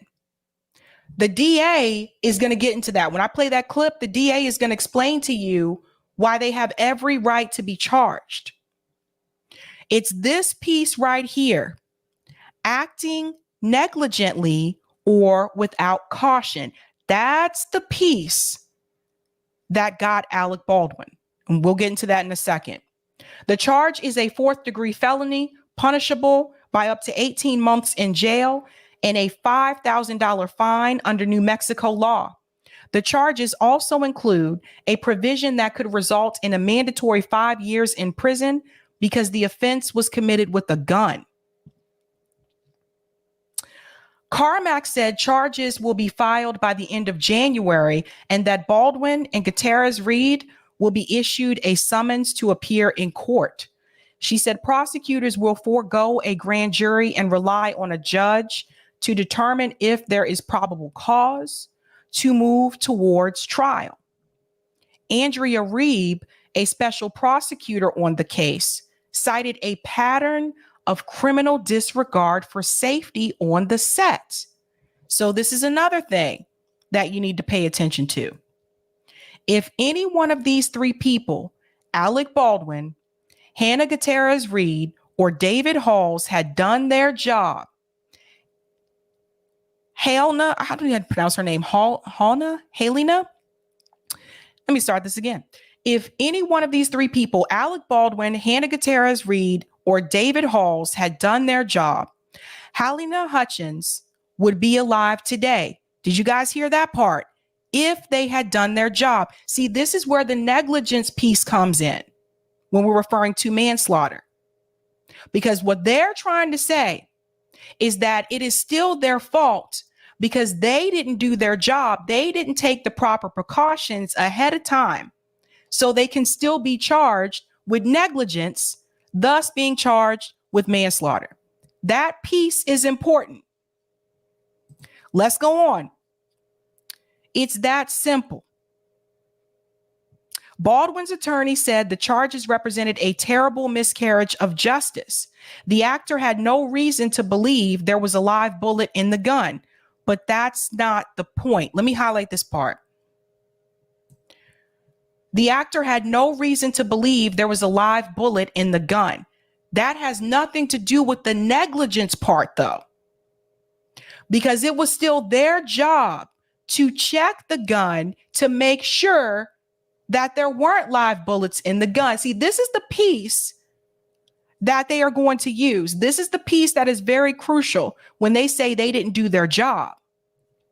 Let's go on. He relied on the professionals with whom he worked, who assured him the gun did not have live rounds. We will fight these charges and we will win. Let me tell you what the DA said. Let me finish this first. An attorney for Gutierrez Reed said the charges were the result of a very flawed investigation and an inaccurate understanding of the full facts.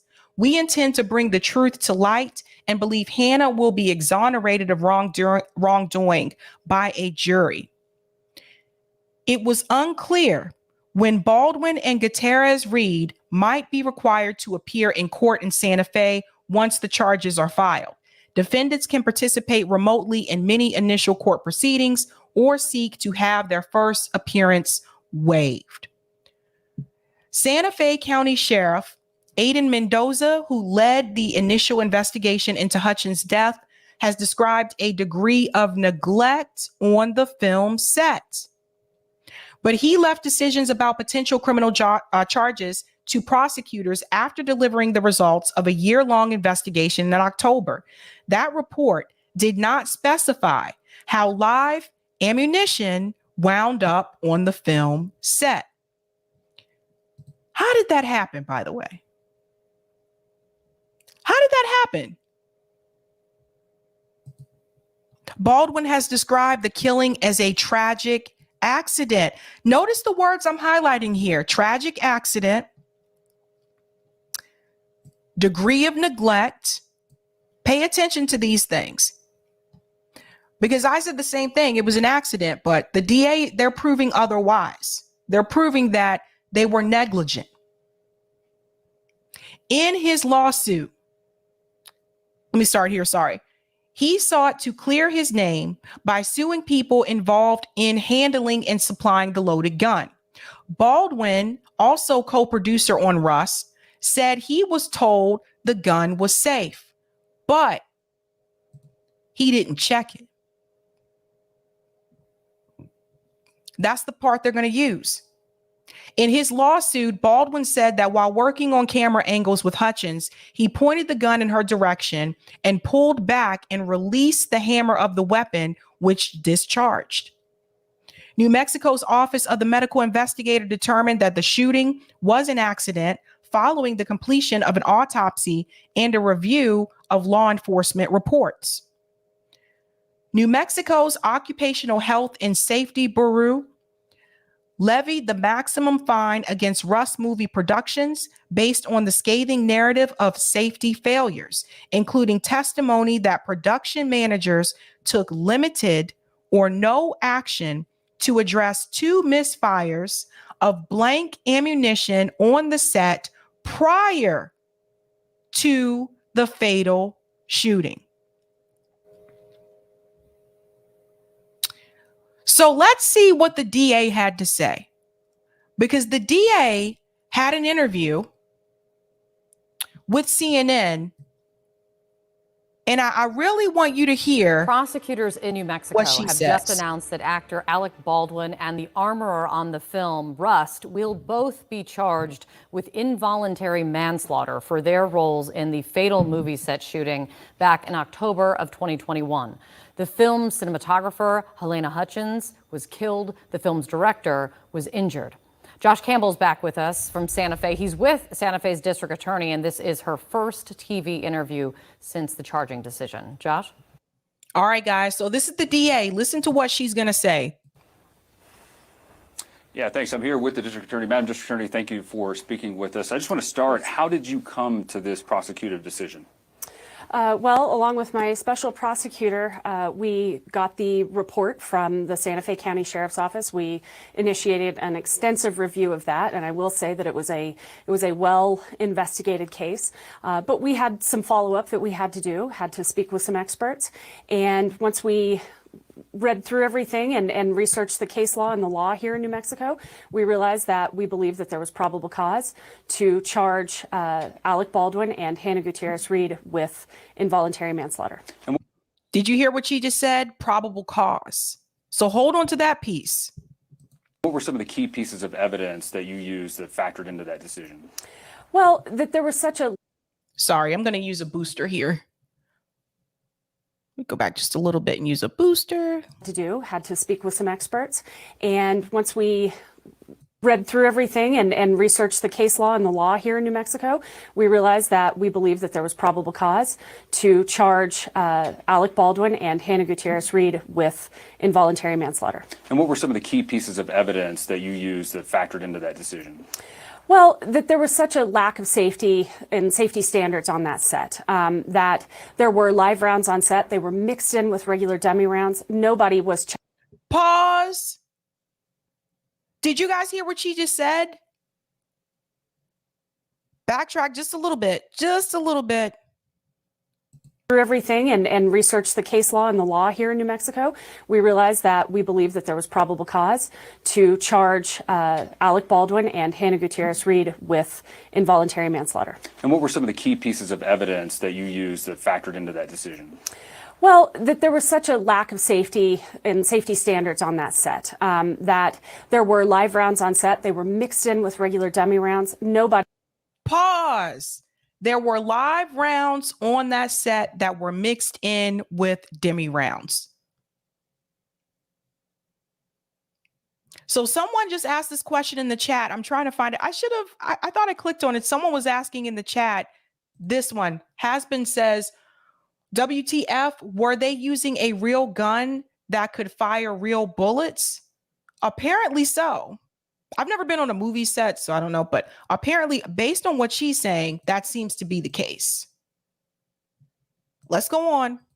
He was checking those, or at least they weren't checking them consistently. And then they somehow got loaded into a gun, handed off to Alec Baldwin. He didn't check it. He didn't do. Pause, pause, pause, pause. Somebody stop the presses. Stop the presses here. What do you mean? How did this even happen? Bill Bradley, why were there live rounds on the set at all? It still seems ridiculous, right? Like, this just sounds so unsafe. And keep in mind, they said that Alec Baldwin was a co-producer of the film. So he's one of the producers. This just is great. Here we go. That there were live rounds on set. They were mixed in with regular dummy rounds. Nobody was checking those, or at least they weren't checking them consistently. And then they somehow got loaded into a gun, handed off. Nobody was checking them. They weren't checking them consistently, and they somehow got loaded into a gun.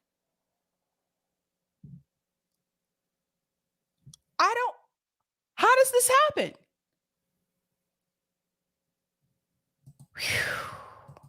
To Alec Baldwin, he didn't check it. He didn't do any of the things that he was supposed to do to make sure that he was safe or that anyone around him was safe. And then he pointed the gun at Helena Hutchins and he pulled the trigger. You talk about this.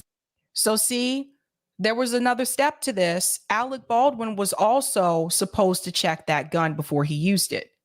I don't know why they had live rounds on the set. I know a lot of people are saying this in the chat, like, what the heck? I don't know.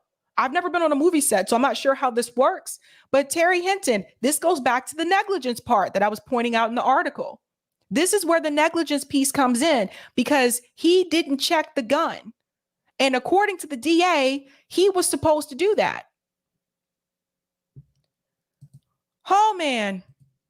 Safety on the set was, as part of your investigation, was there one thing that was done or one thing that was said that sealed it for you that this should be prosecuted? No, actually, I think it was the totality of the circumstances, that this was a really fast and loose set, and that nobody was doing their job. There were 3 people that if they had done their job that day, this tragedy wouldn't have happened. And that's David Halls, Hannah Gutierrez Reed, and Alec Baldwin. If they had just done their basic duties, we wouldn't be standing here. Can you help our viewers understand? All 3. She mentioned all 3 of them.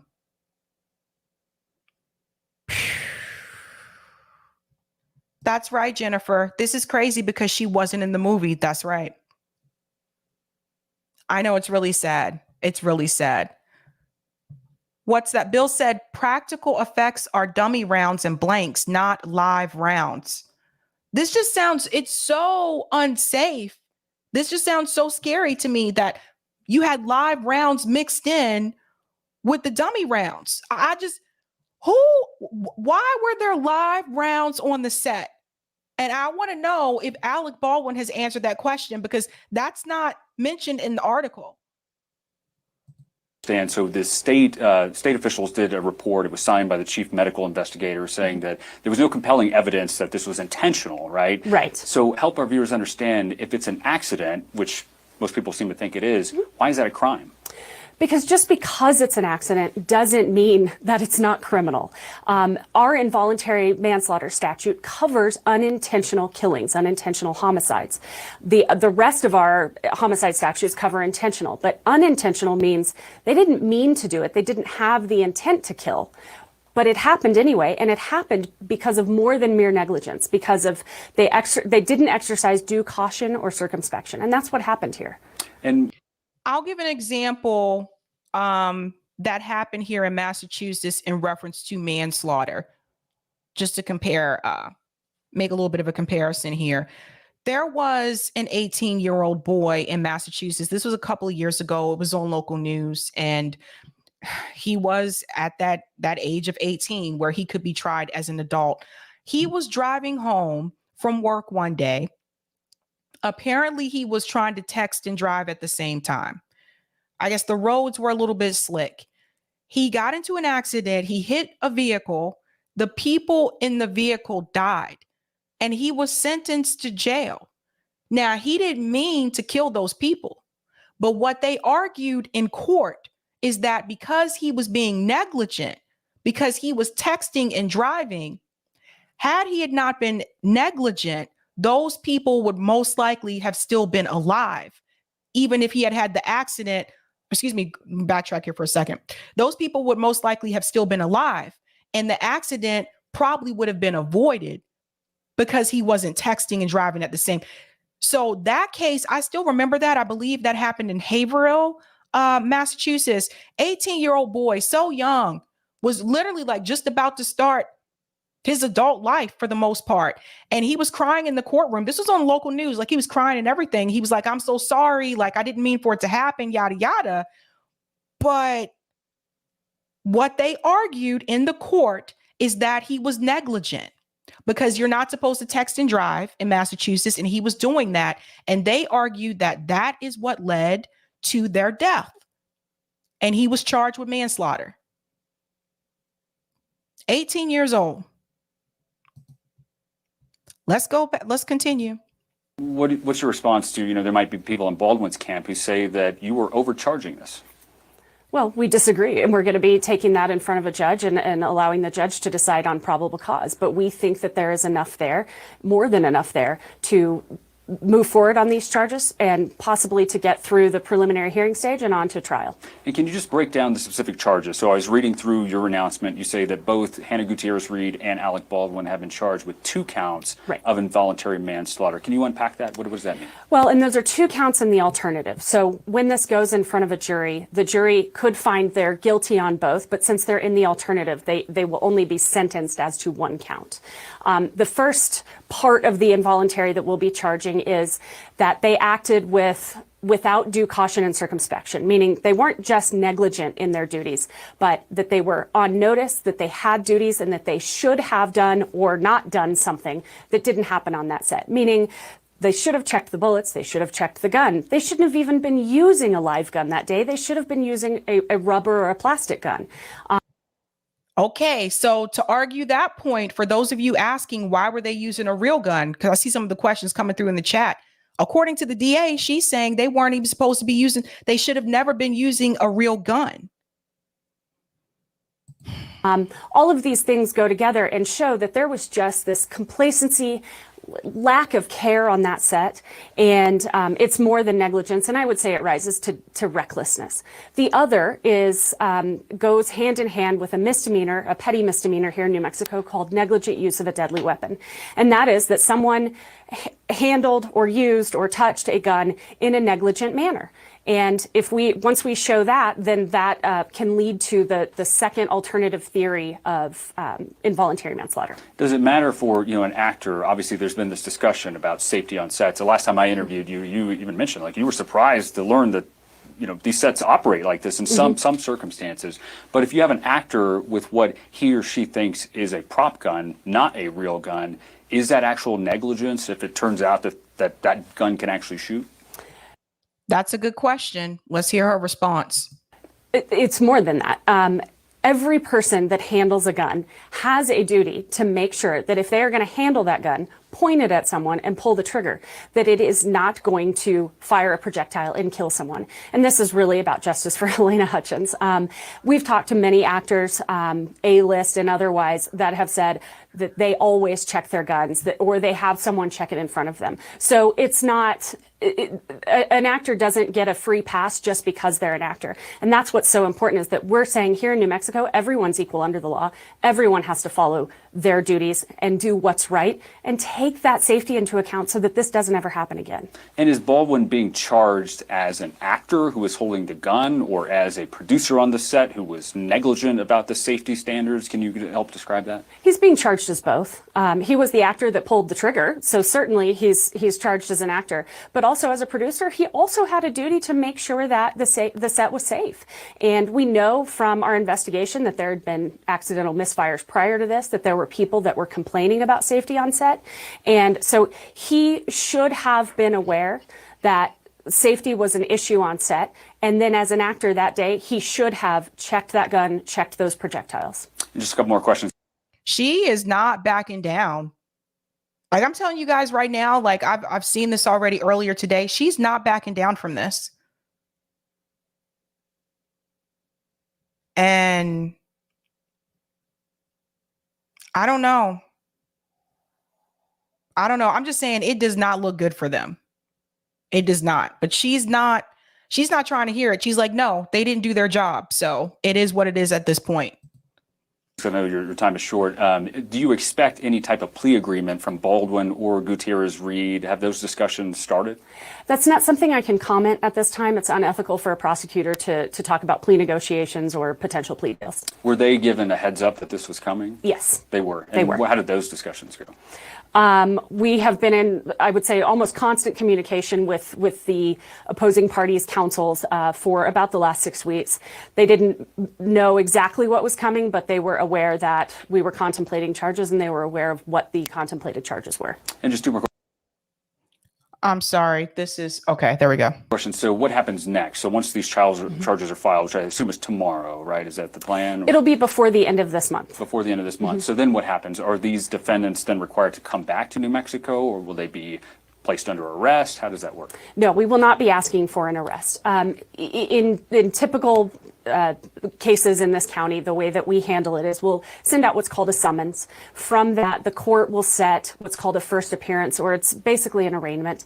And at that point, they will either have to come here, or they might do a video arraignment. We have been doing those since COVID. And they will get their conditions of release and enter not guilty pleas. Okay. I don't know. Usually I say, like, if someone's wealthy, Alec Baldwin, he's wealthy. He has the resources to get probably one of the best lawyers in the country, right? But the DA, like, it does not sound like she's willing to back down. Not based on what I heard.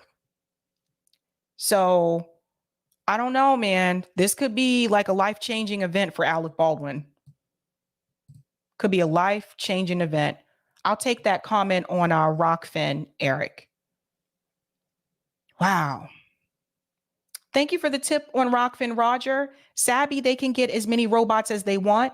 Robots only favor corporate. You replace corporate with cooperatives, and then we employ each other, establish supply chains with other cooperatives, and only buy from each other, put them out of business, retiring corporate business model. Co-ops are not going to vote to replace their jobs with automation without at least creating new positions for humans. Thank you so much for that, Roger. Let me go to some of the comments here on YouTube. Thank you for the super chat, Susan. Pathetic, tragic, inexcusable. Seems they were trying to cut corners and having too much fun. It's really scary. The lack of safety that was applied there. I don't know. Thank you for the super chat, Terry. If Baldwin was black, he would already be locked up. That's a good point, Terry. That is a good point. Bryce says you always check for live rounds.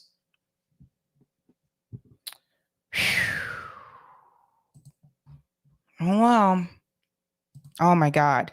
All right, we're going to our last story tonight. I'll pick up Louisiana ballot initiatives on Sunday because I'm looking at the time and I am a little pressed for time.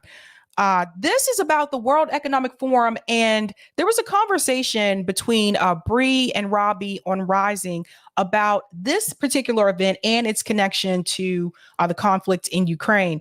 Now, before we get into that clip, I want you to see the list of attendees for the World Economic Forum, because some of the people on this list may surprise you.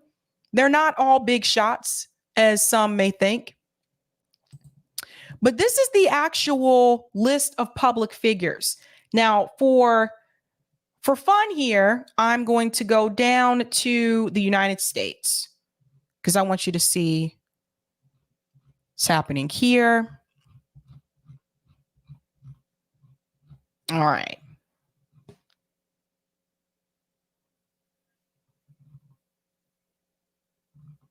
Sorry, it's a long list. You can't tell it's a long list. So yes, the World Economic Forum is taking place in Switzerland. You may have heard people talk about it a little bit already, but I want to show you some of the people that are on the list from the United States. So we have John Kerry. He's one of the attendees. I'm gonna go down to some other ones. Marty Walsh. So Marty Walsh was my former mayor of Boston. He's there. He's the Secretary of Labor. These are the people I want you to pay attention to. Look at who's here. Okay. You have Christopher Wray, who's the director of the FBI. He's there. Why is he there? Come on, guys, let's think about this. We need to start asking these questions. Why is the director of the FBI at the World Economic Forum? All right. Chris Coons from Delaware, the senator from Delaware, he also voted against $15 minimum wage. There's certain things I want to point out here. Let's go down to Gretchen Whitmer. That's the governor of Michigan. She was there. Joe Manchin and Kyrsten Sinema are both at the World Economic Forum. Of course, again, against the $15 minimum wage. I'm trying to make a connection here to show you guys. There are certain people, certain Democrats they send there, right? Let's go down.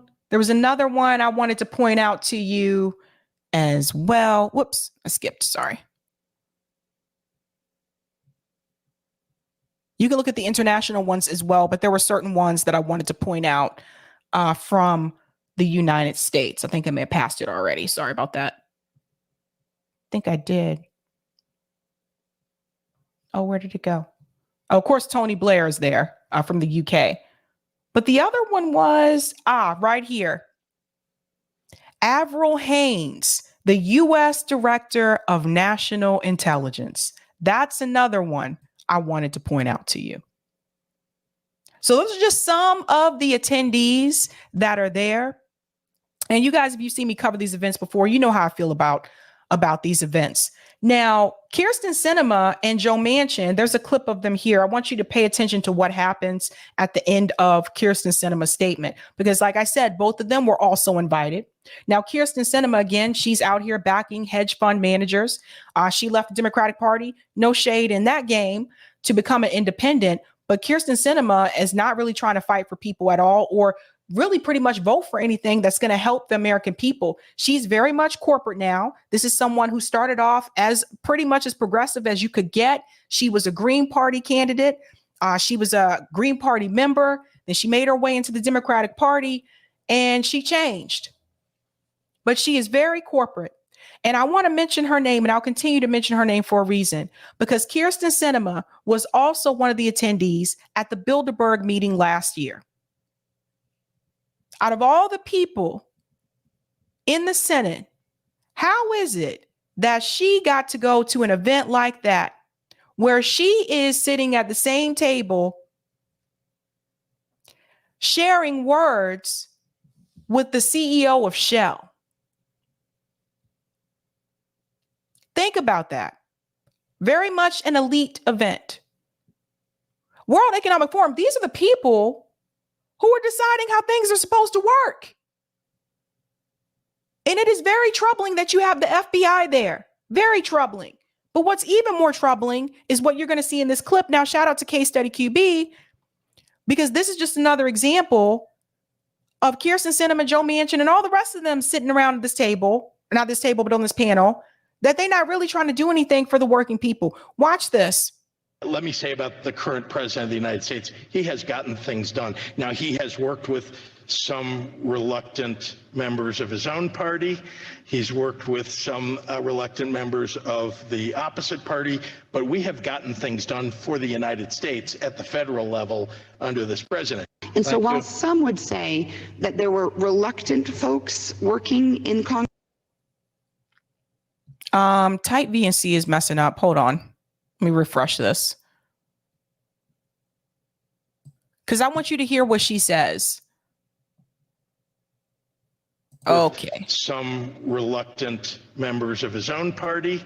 He's worked with some reluctant members of the opposite party, but we have gotten things done for the United States at the federal level under this president. And so while some would say that there were reluctant folks working in Congress in the last 2 years, I would actually say that that was the basis for the productivity for some incredible achievements that made a difference for the American people in the last 2 years. We still don't agree on getting rid of the filibuster. First of all, the things that Kyrsten Sinema agreed on for the people did not do as much as she's saying it did.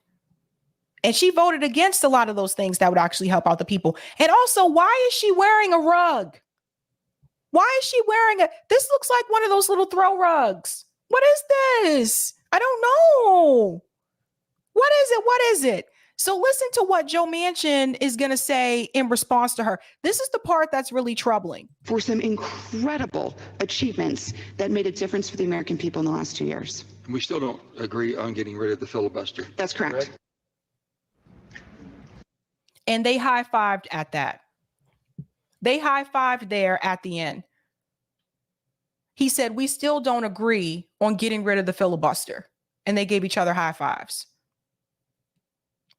These are the kind of people sitting at the table at the World Economic Forum.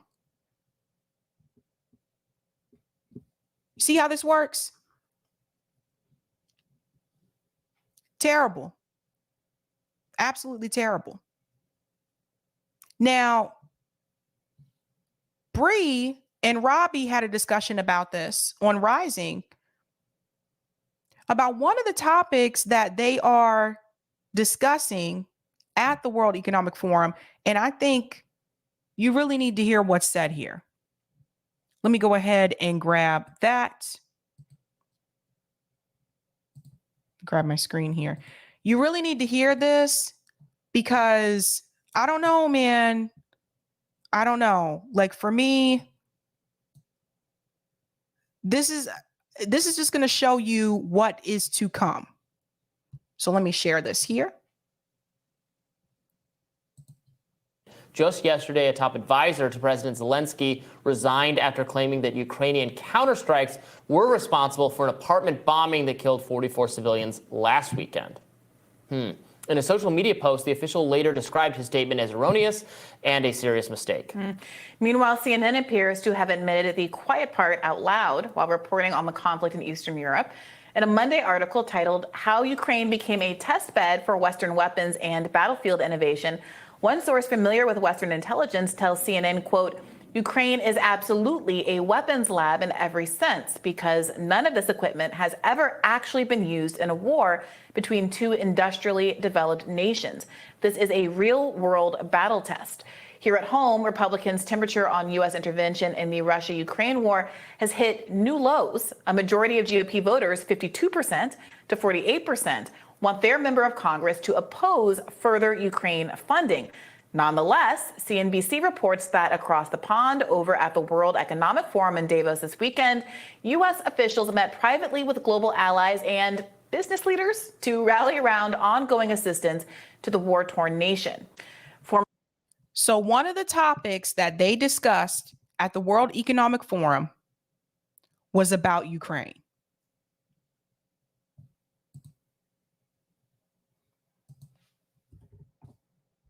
Keep that in mind.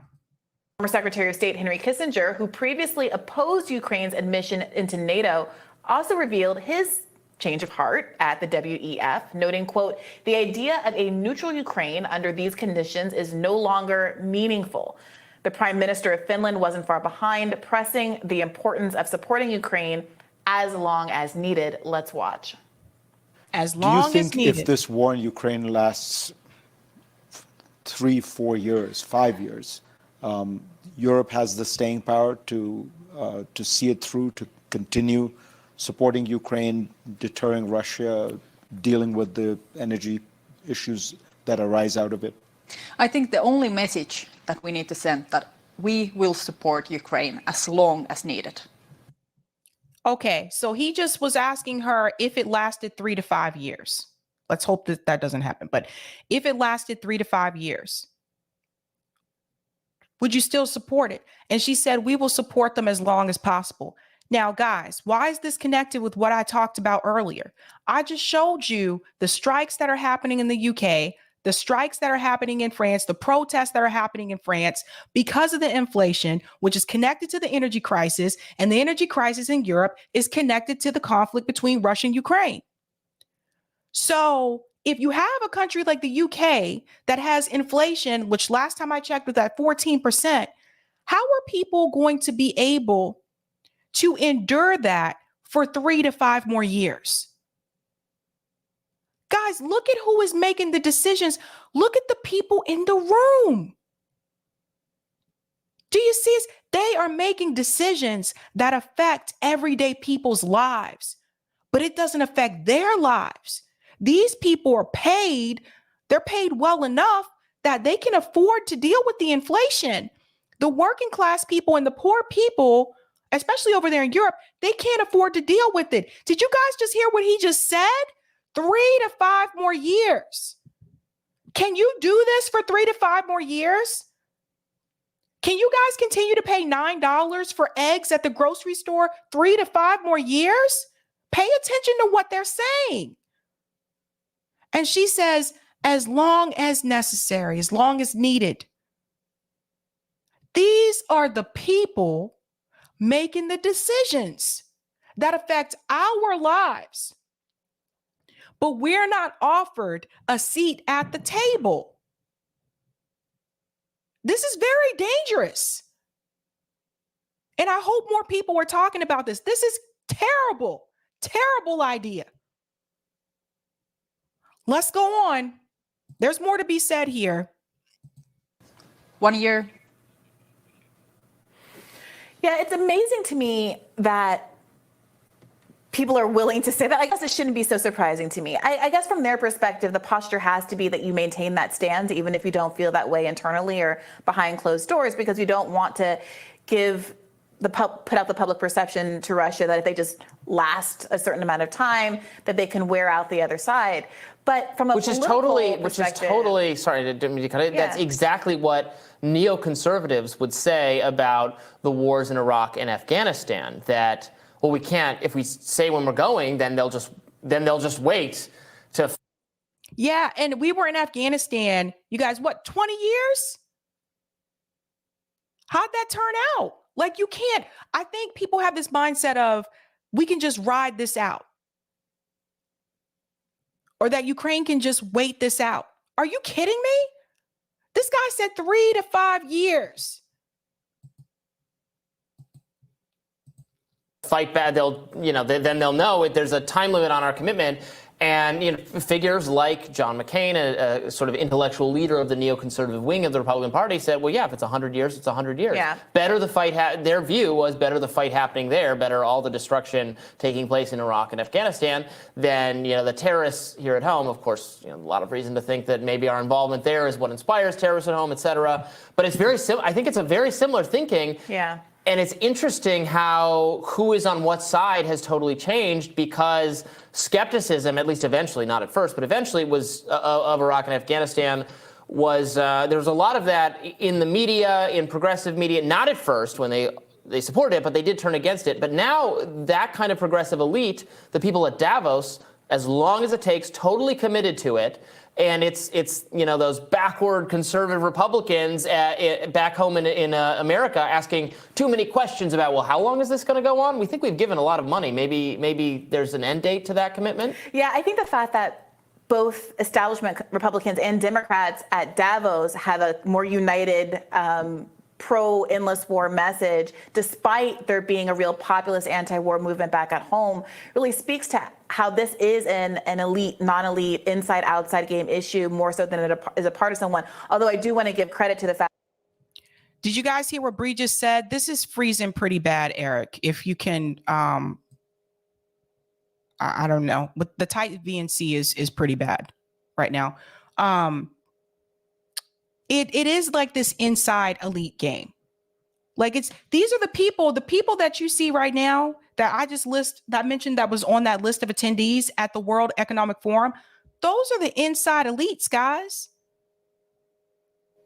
It boggles my mind that they get to make these decisions that affect us more than it will affect them, or it hurts us more than it would hurt them.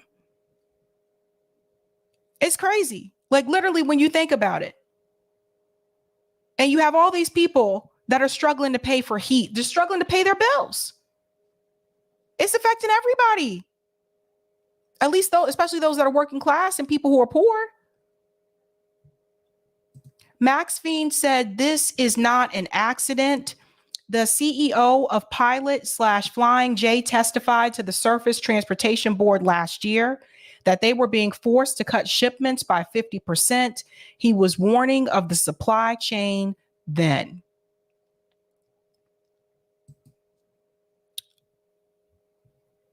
It might be faster for me just to do this through the tab, Eric. If you just keep those links up there, it's faster for me just to share my screen.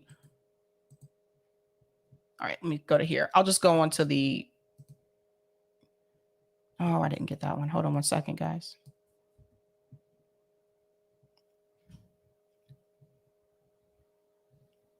I'm trying to see if I can go back to it. I really need to go back to that video. Sorry, I wasn't finished. Let me get to... Okay, sorry. Sorry, guys, that was freezing, so I'm going to go to share my screen to show it. Why is it not... All right, there we go. Let's see if we can do it now. Populist anti-war movement back at home really speaks to how this is an elite, non-elite, inside-outside game issue more so than it is a partisan one. Although I do want to give credit to the fact that there is this growing anti-war movement among non-politicos in the Republican Party, which in some ways seems to have more energy and enthusiasm behind it than the left war movement at this moment in history. They held up Kevin McCarthy's coronation as Speaker of the House for the first time this was done against someone seeking to be Speaker of the House in 100 years over that. Yeah, and those 20 holdouts, I think, would not have felt so empowered to do that if they didn't know that there was a significant amount of public support behind them, which of course is why so many progressives wanted the left to do the same thing 2 years ago, because the people are with them in all the issues they would have wanted the progressives to fight for. Nonetheless, back to this, it does seem to me, okay, even if I accept that they have to publicly pretend that they're in it with Ukraine as long as it takes, what concerns me is that there have been so many of these moments where the behind door conversation seems to have been identical to the public conversation. And the fact that we're using Ukraine as a weapons lab, the fact that we have former Raytheon board members as, and Biden's cabinet advising the war effort. That's what it's all about. It's all for profit. The fact that she just mentioned there, you have Raytheon board members a part of Biden's cabinet. We cannot have another Afghanistan. We cannot have that again. We cannot have another Iraq. Like, how long is this supposed to continue? Just terrible, terrible. The fact that we have the revolving door, the fact that we have defense stocks skyrocketing, the fact that Biden is taking time out of his schedule to visit these weapons manufacturing plants down in the South, All of this points to the idea that there isn't an inside-outside game here. There isn't a public conversation versus a private conversation, and we can take solace in the fact that America really does know that it needs to end this war. It seems to me that there is one message, and that this isn't a bluff, that America really has a lot of financial incentives in prolonging this conflict, no matter what it means for the fate of the Ukrainians who are in the middle of this war. America has a financial incentive to prolong the conflict. Same thing with Afghanistan, same thing with Iraq. But I'm just waiting. I'm waiting to see how many people, or maybe not how many people. I'm waiting to see how much longer is it going to take for more people, especially those in Congress, to start pushing back on all this money that's going out the door to Ukraine. I'm waiting to see. And I bring this up because they just sent another package, another one. How long is this going to continue? Let's go on. There's another point here that she mentions that I want to play as well. And this is a problem, a legitimate problem that people have with things like Davos, where, and I've been watching some of their videos, their panels, the events they're having. I'm glad that you're able to see them. That's a good thing. We're going to be talking a little bit later about some other events and some other conversations that were going on in Davos. But yeah, there they are, the Western elites, the leaders of democratic countries, business leaders, celebrities are there. Idris Elba was there, and probably. What's Idris Elba doing there? Are you talking about how important it is to support Ukraine? No, I don't know. That's not what he was talking about. I think it was a climate change thing. But it's that kind of, Hollywood meets politicos, meets business. It's so elite and insidery, and decisions there are being made that the American people don't agree with. Yeah. That they're, fine. Yep. If you want to just sit, have panels, And we have no voice. We have no voice. Why aren't they having these panels with the working class, with people from the working class, people who are poor? Why aren't they having this as like a town hall with people in these communities? We just have there's nothing, no voice. Congratulate each other on how committed you are to Ukraine's defense. Fine, but here in America, we still, at least in theory, our representatives are responsible to the people. They have to give the people the policies that the people want. And if half of Republicans, and I'm sure privately, a lot of Democrats, probably the more progressive, the more left-leaning you are, probably the more working class, et cetera, you are, the more you're going to say, hey, wait a minute, why is this the top priority of our government? Is spending significant proportions of our GDP on defending this country forever. I gotta say, I don't believe, I'm an MMT person. I don't think the funding is 1-to-1. I don't think the fact that we're spending on Ukraine is the reason why we can't have social programs at home, et cetera. However, rhetorically, the fact that these progressives in Congress aren't exploiting this moment of significant frustration with investment in Ukraine, when Americans are paying more than a minimum wage hour salary for a carton of eggs, is such an enormous missed opportunity and something bordering on an own goal. I don't know what's going on there. I know what's going on. They're following the lead of the Democratic Party leadership. They're following the leadership. This is something Cynthia McKinney has talked about oftentimes. When Democrat Party leadership tells you to do something, they're going to do it. You have to follow that leadership. Otherwise, they'll find ways to get rid of you, just like they did Dennis Kucinich. That's why he's not there.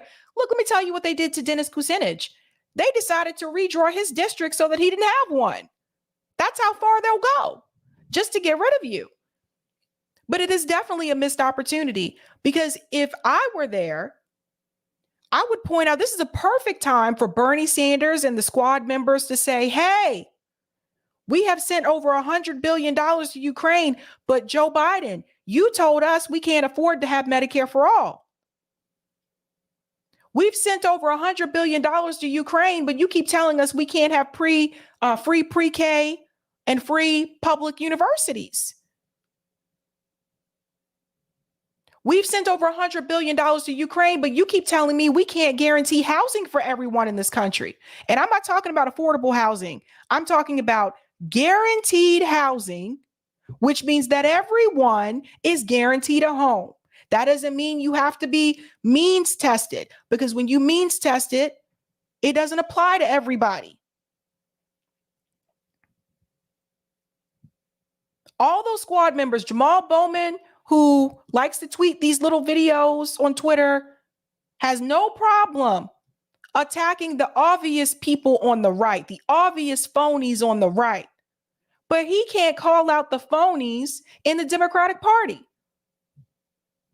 When are they going to stand up and say these things? They're not going to, right?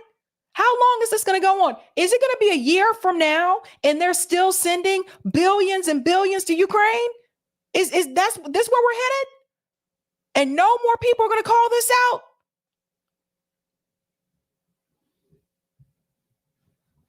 Think about it. Think about it.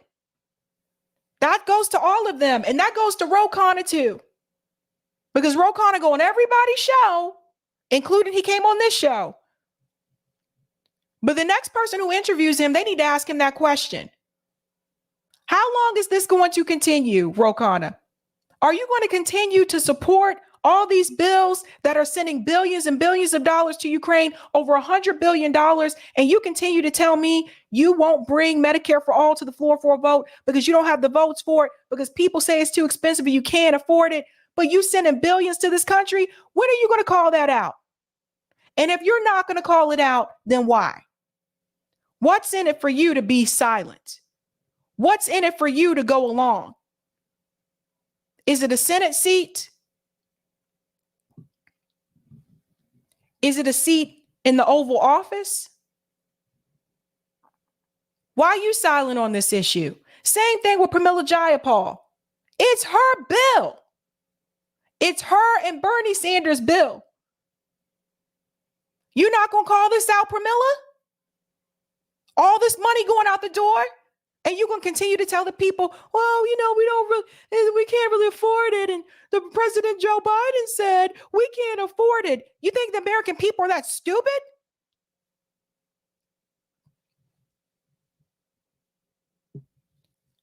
Billions going out to them. Billions. They announced another one. Again, another aid package.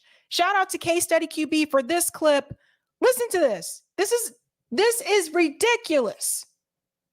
Well, Ned, CNN is now reporting that the United States, the Biden administration, is expected to announce one of the largest military aid packages to Ukraine yet. We're talking about another $2.5 billion aid package. It will include, for the first time, Stryker combat vehicles. But while a handful of Western allies want to provide battle tanks, the U.S. is not expected to provide them, at least not now. Tell us why. Why not? Well, Wolf, on any forthcoming announcements, 2 words, stay tuned. As you know, we have... This is the only part you really need to hear. Well, Ned, CNN is now reporting that the United States, the Biden administration, is expected to announce one of the largest military aid packages to Ukraine yet. We're talking about another $2.5 billion. $2.5 billion. So don't tell me that they can't afford to give us universal health care.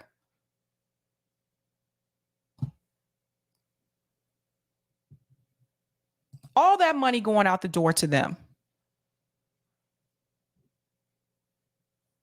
Absolutely ridiculous. Eric, I think there may be more links. I'm not sure if those tabs are ready.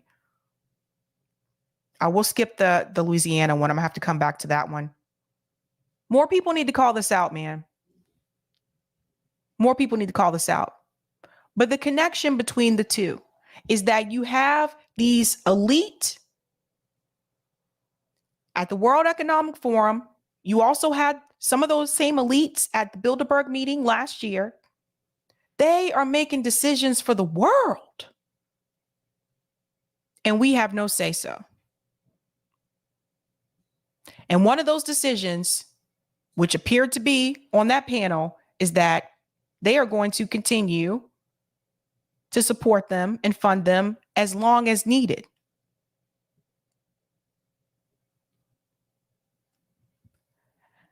You never see them have that passion for us, though, right? I'm going to fight for Medicare for all for the American people as long as needed. Never. That's right, Gyro. We never have a say, though. We never do. Why are we at these tables? Why are we even virtually, right? I'm not saying we all have to go to Switzerland, but we could meet them virtually. Why can't we sit in on some of these discussions? What is it that they don't want us to hear? Why can't we be a part of the conversation? That is the question that I'm asking. You should not have a handful of elite people making decisions for the 99%. And that is what is happening.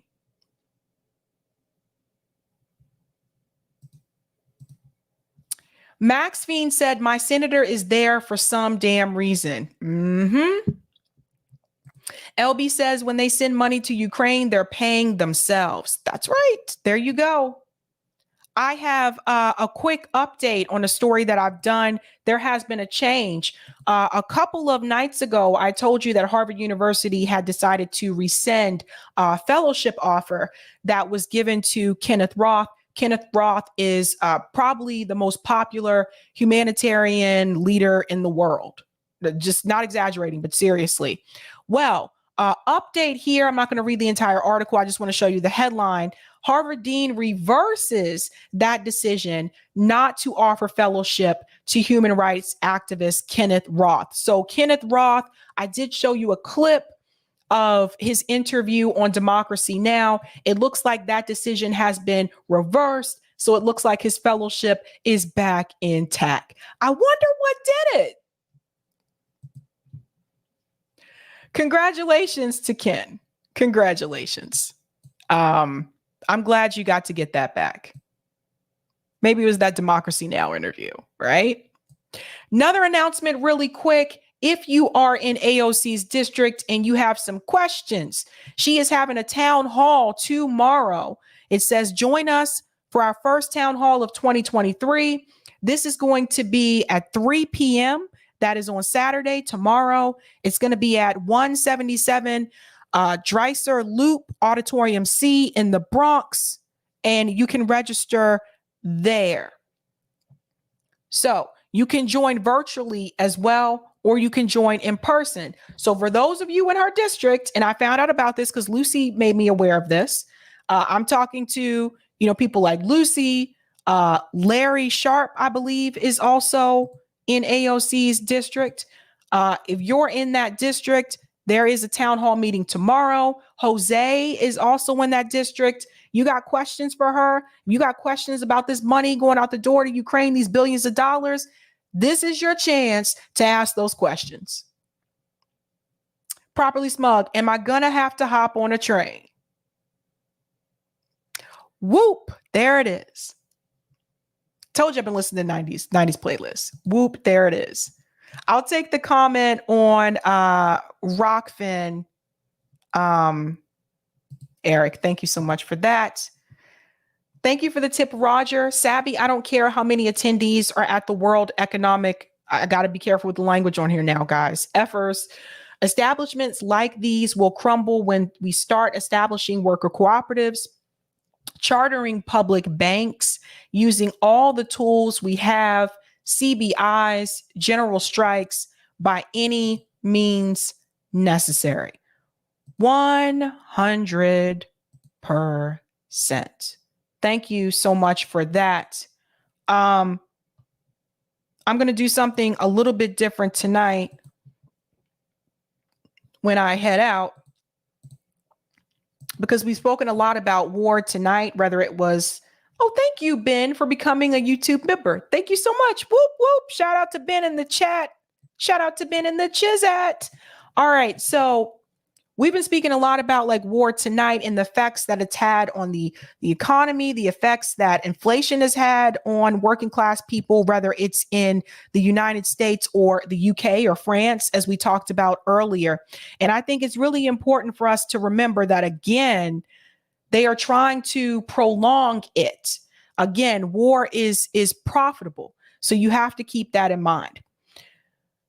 And there's a message that I really do want to get across before we head out tonight. First and foremost, two quick announcements. Don't forget, I switched my Mondays for Sundays. So I'll be live Sunday at 4 p.m. Eastern Standard Time.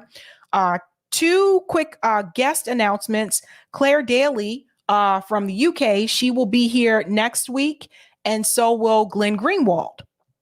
There may be another person, I'm not sure yet, but those are two guest announcements next week, so I'm really excited about that. That being said, we've spoken a lot about war. I want you to remember what it's really about, that it's all about profit. There's profit in war. There's no profit in peace.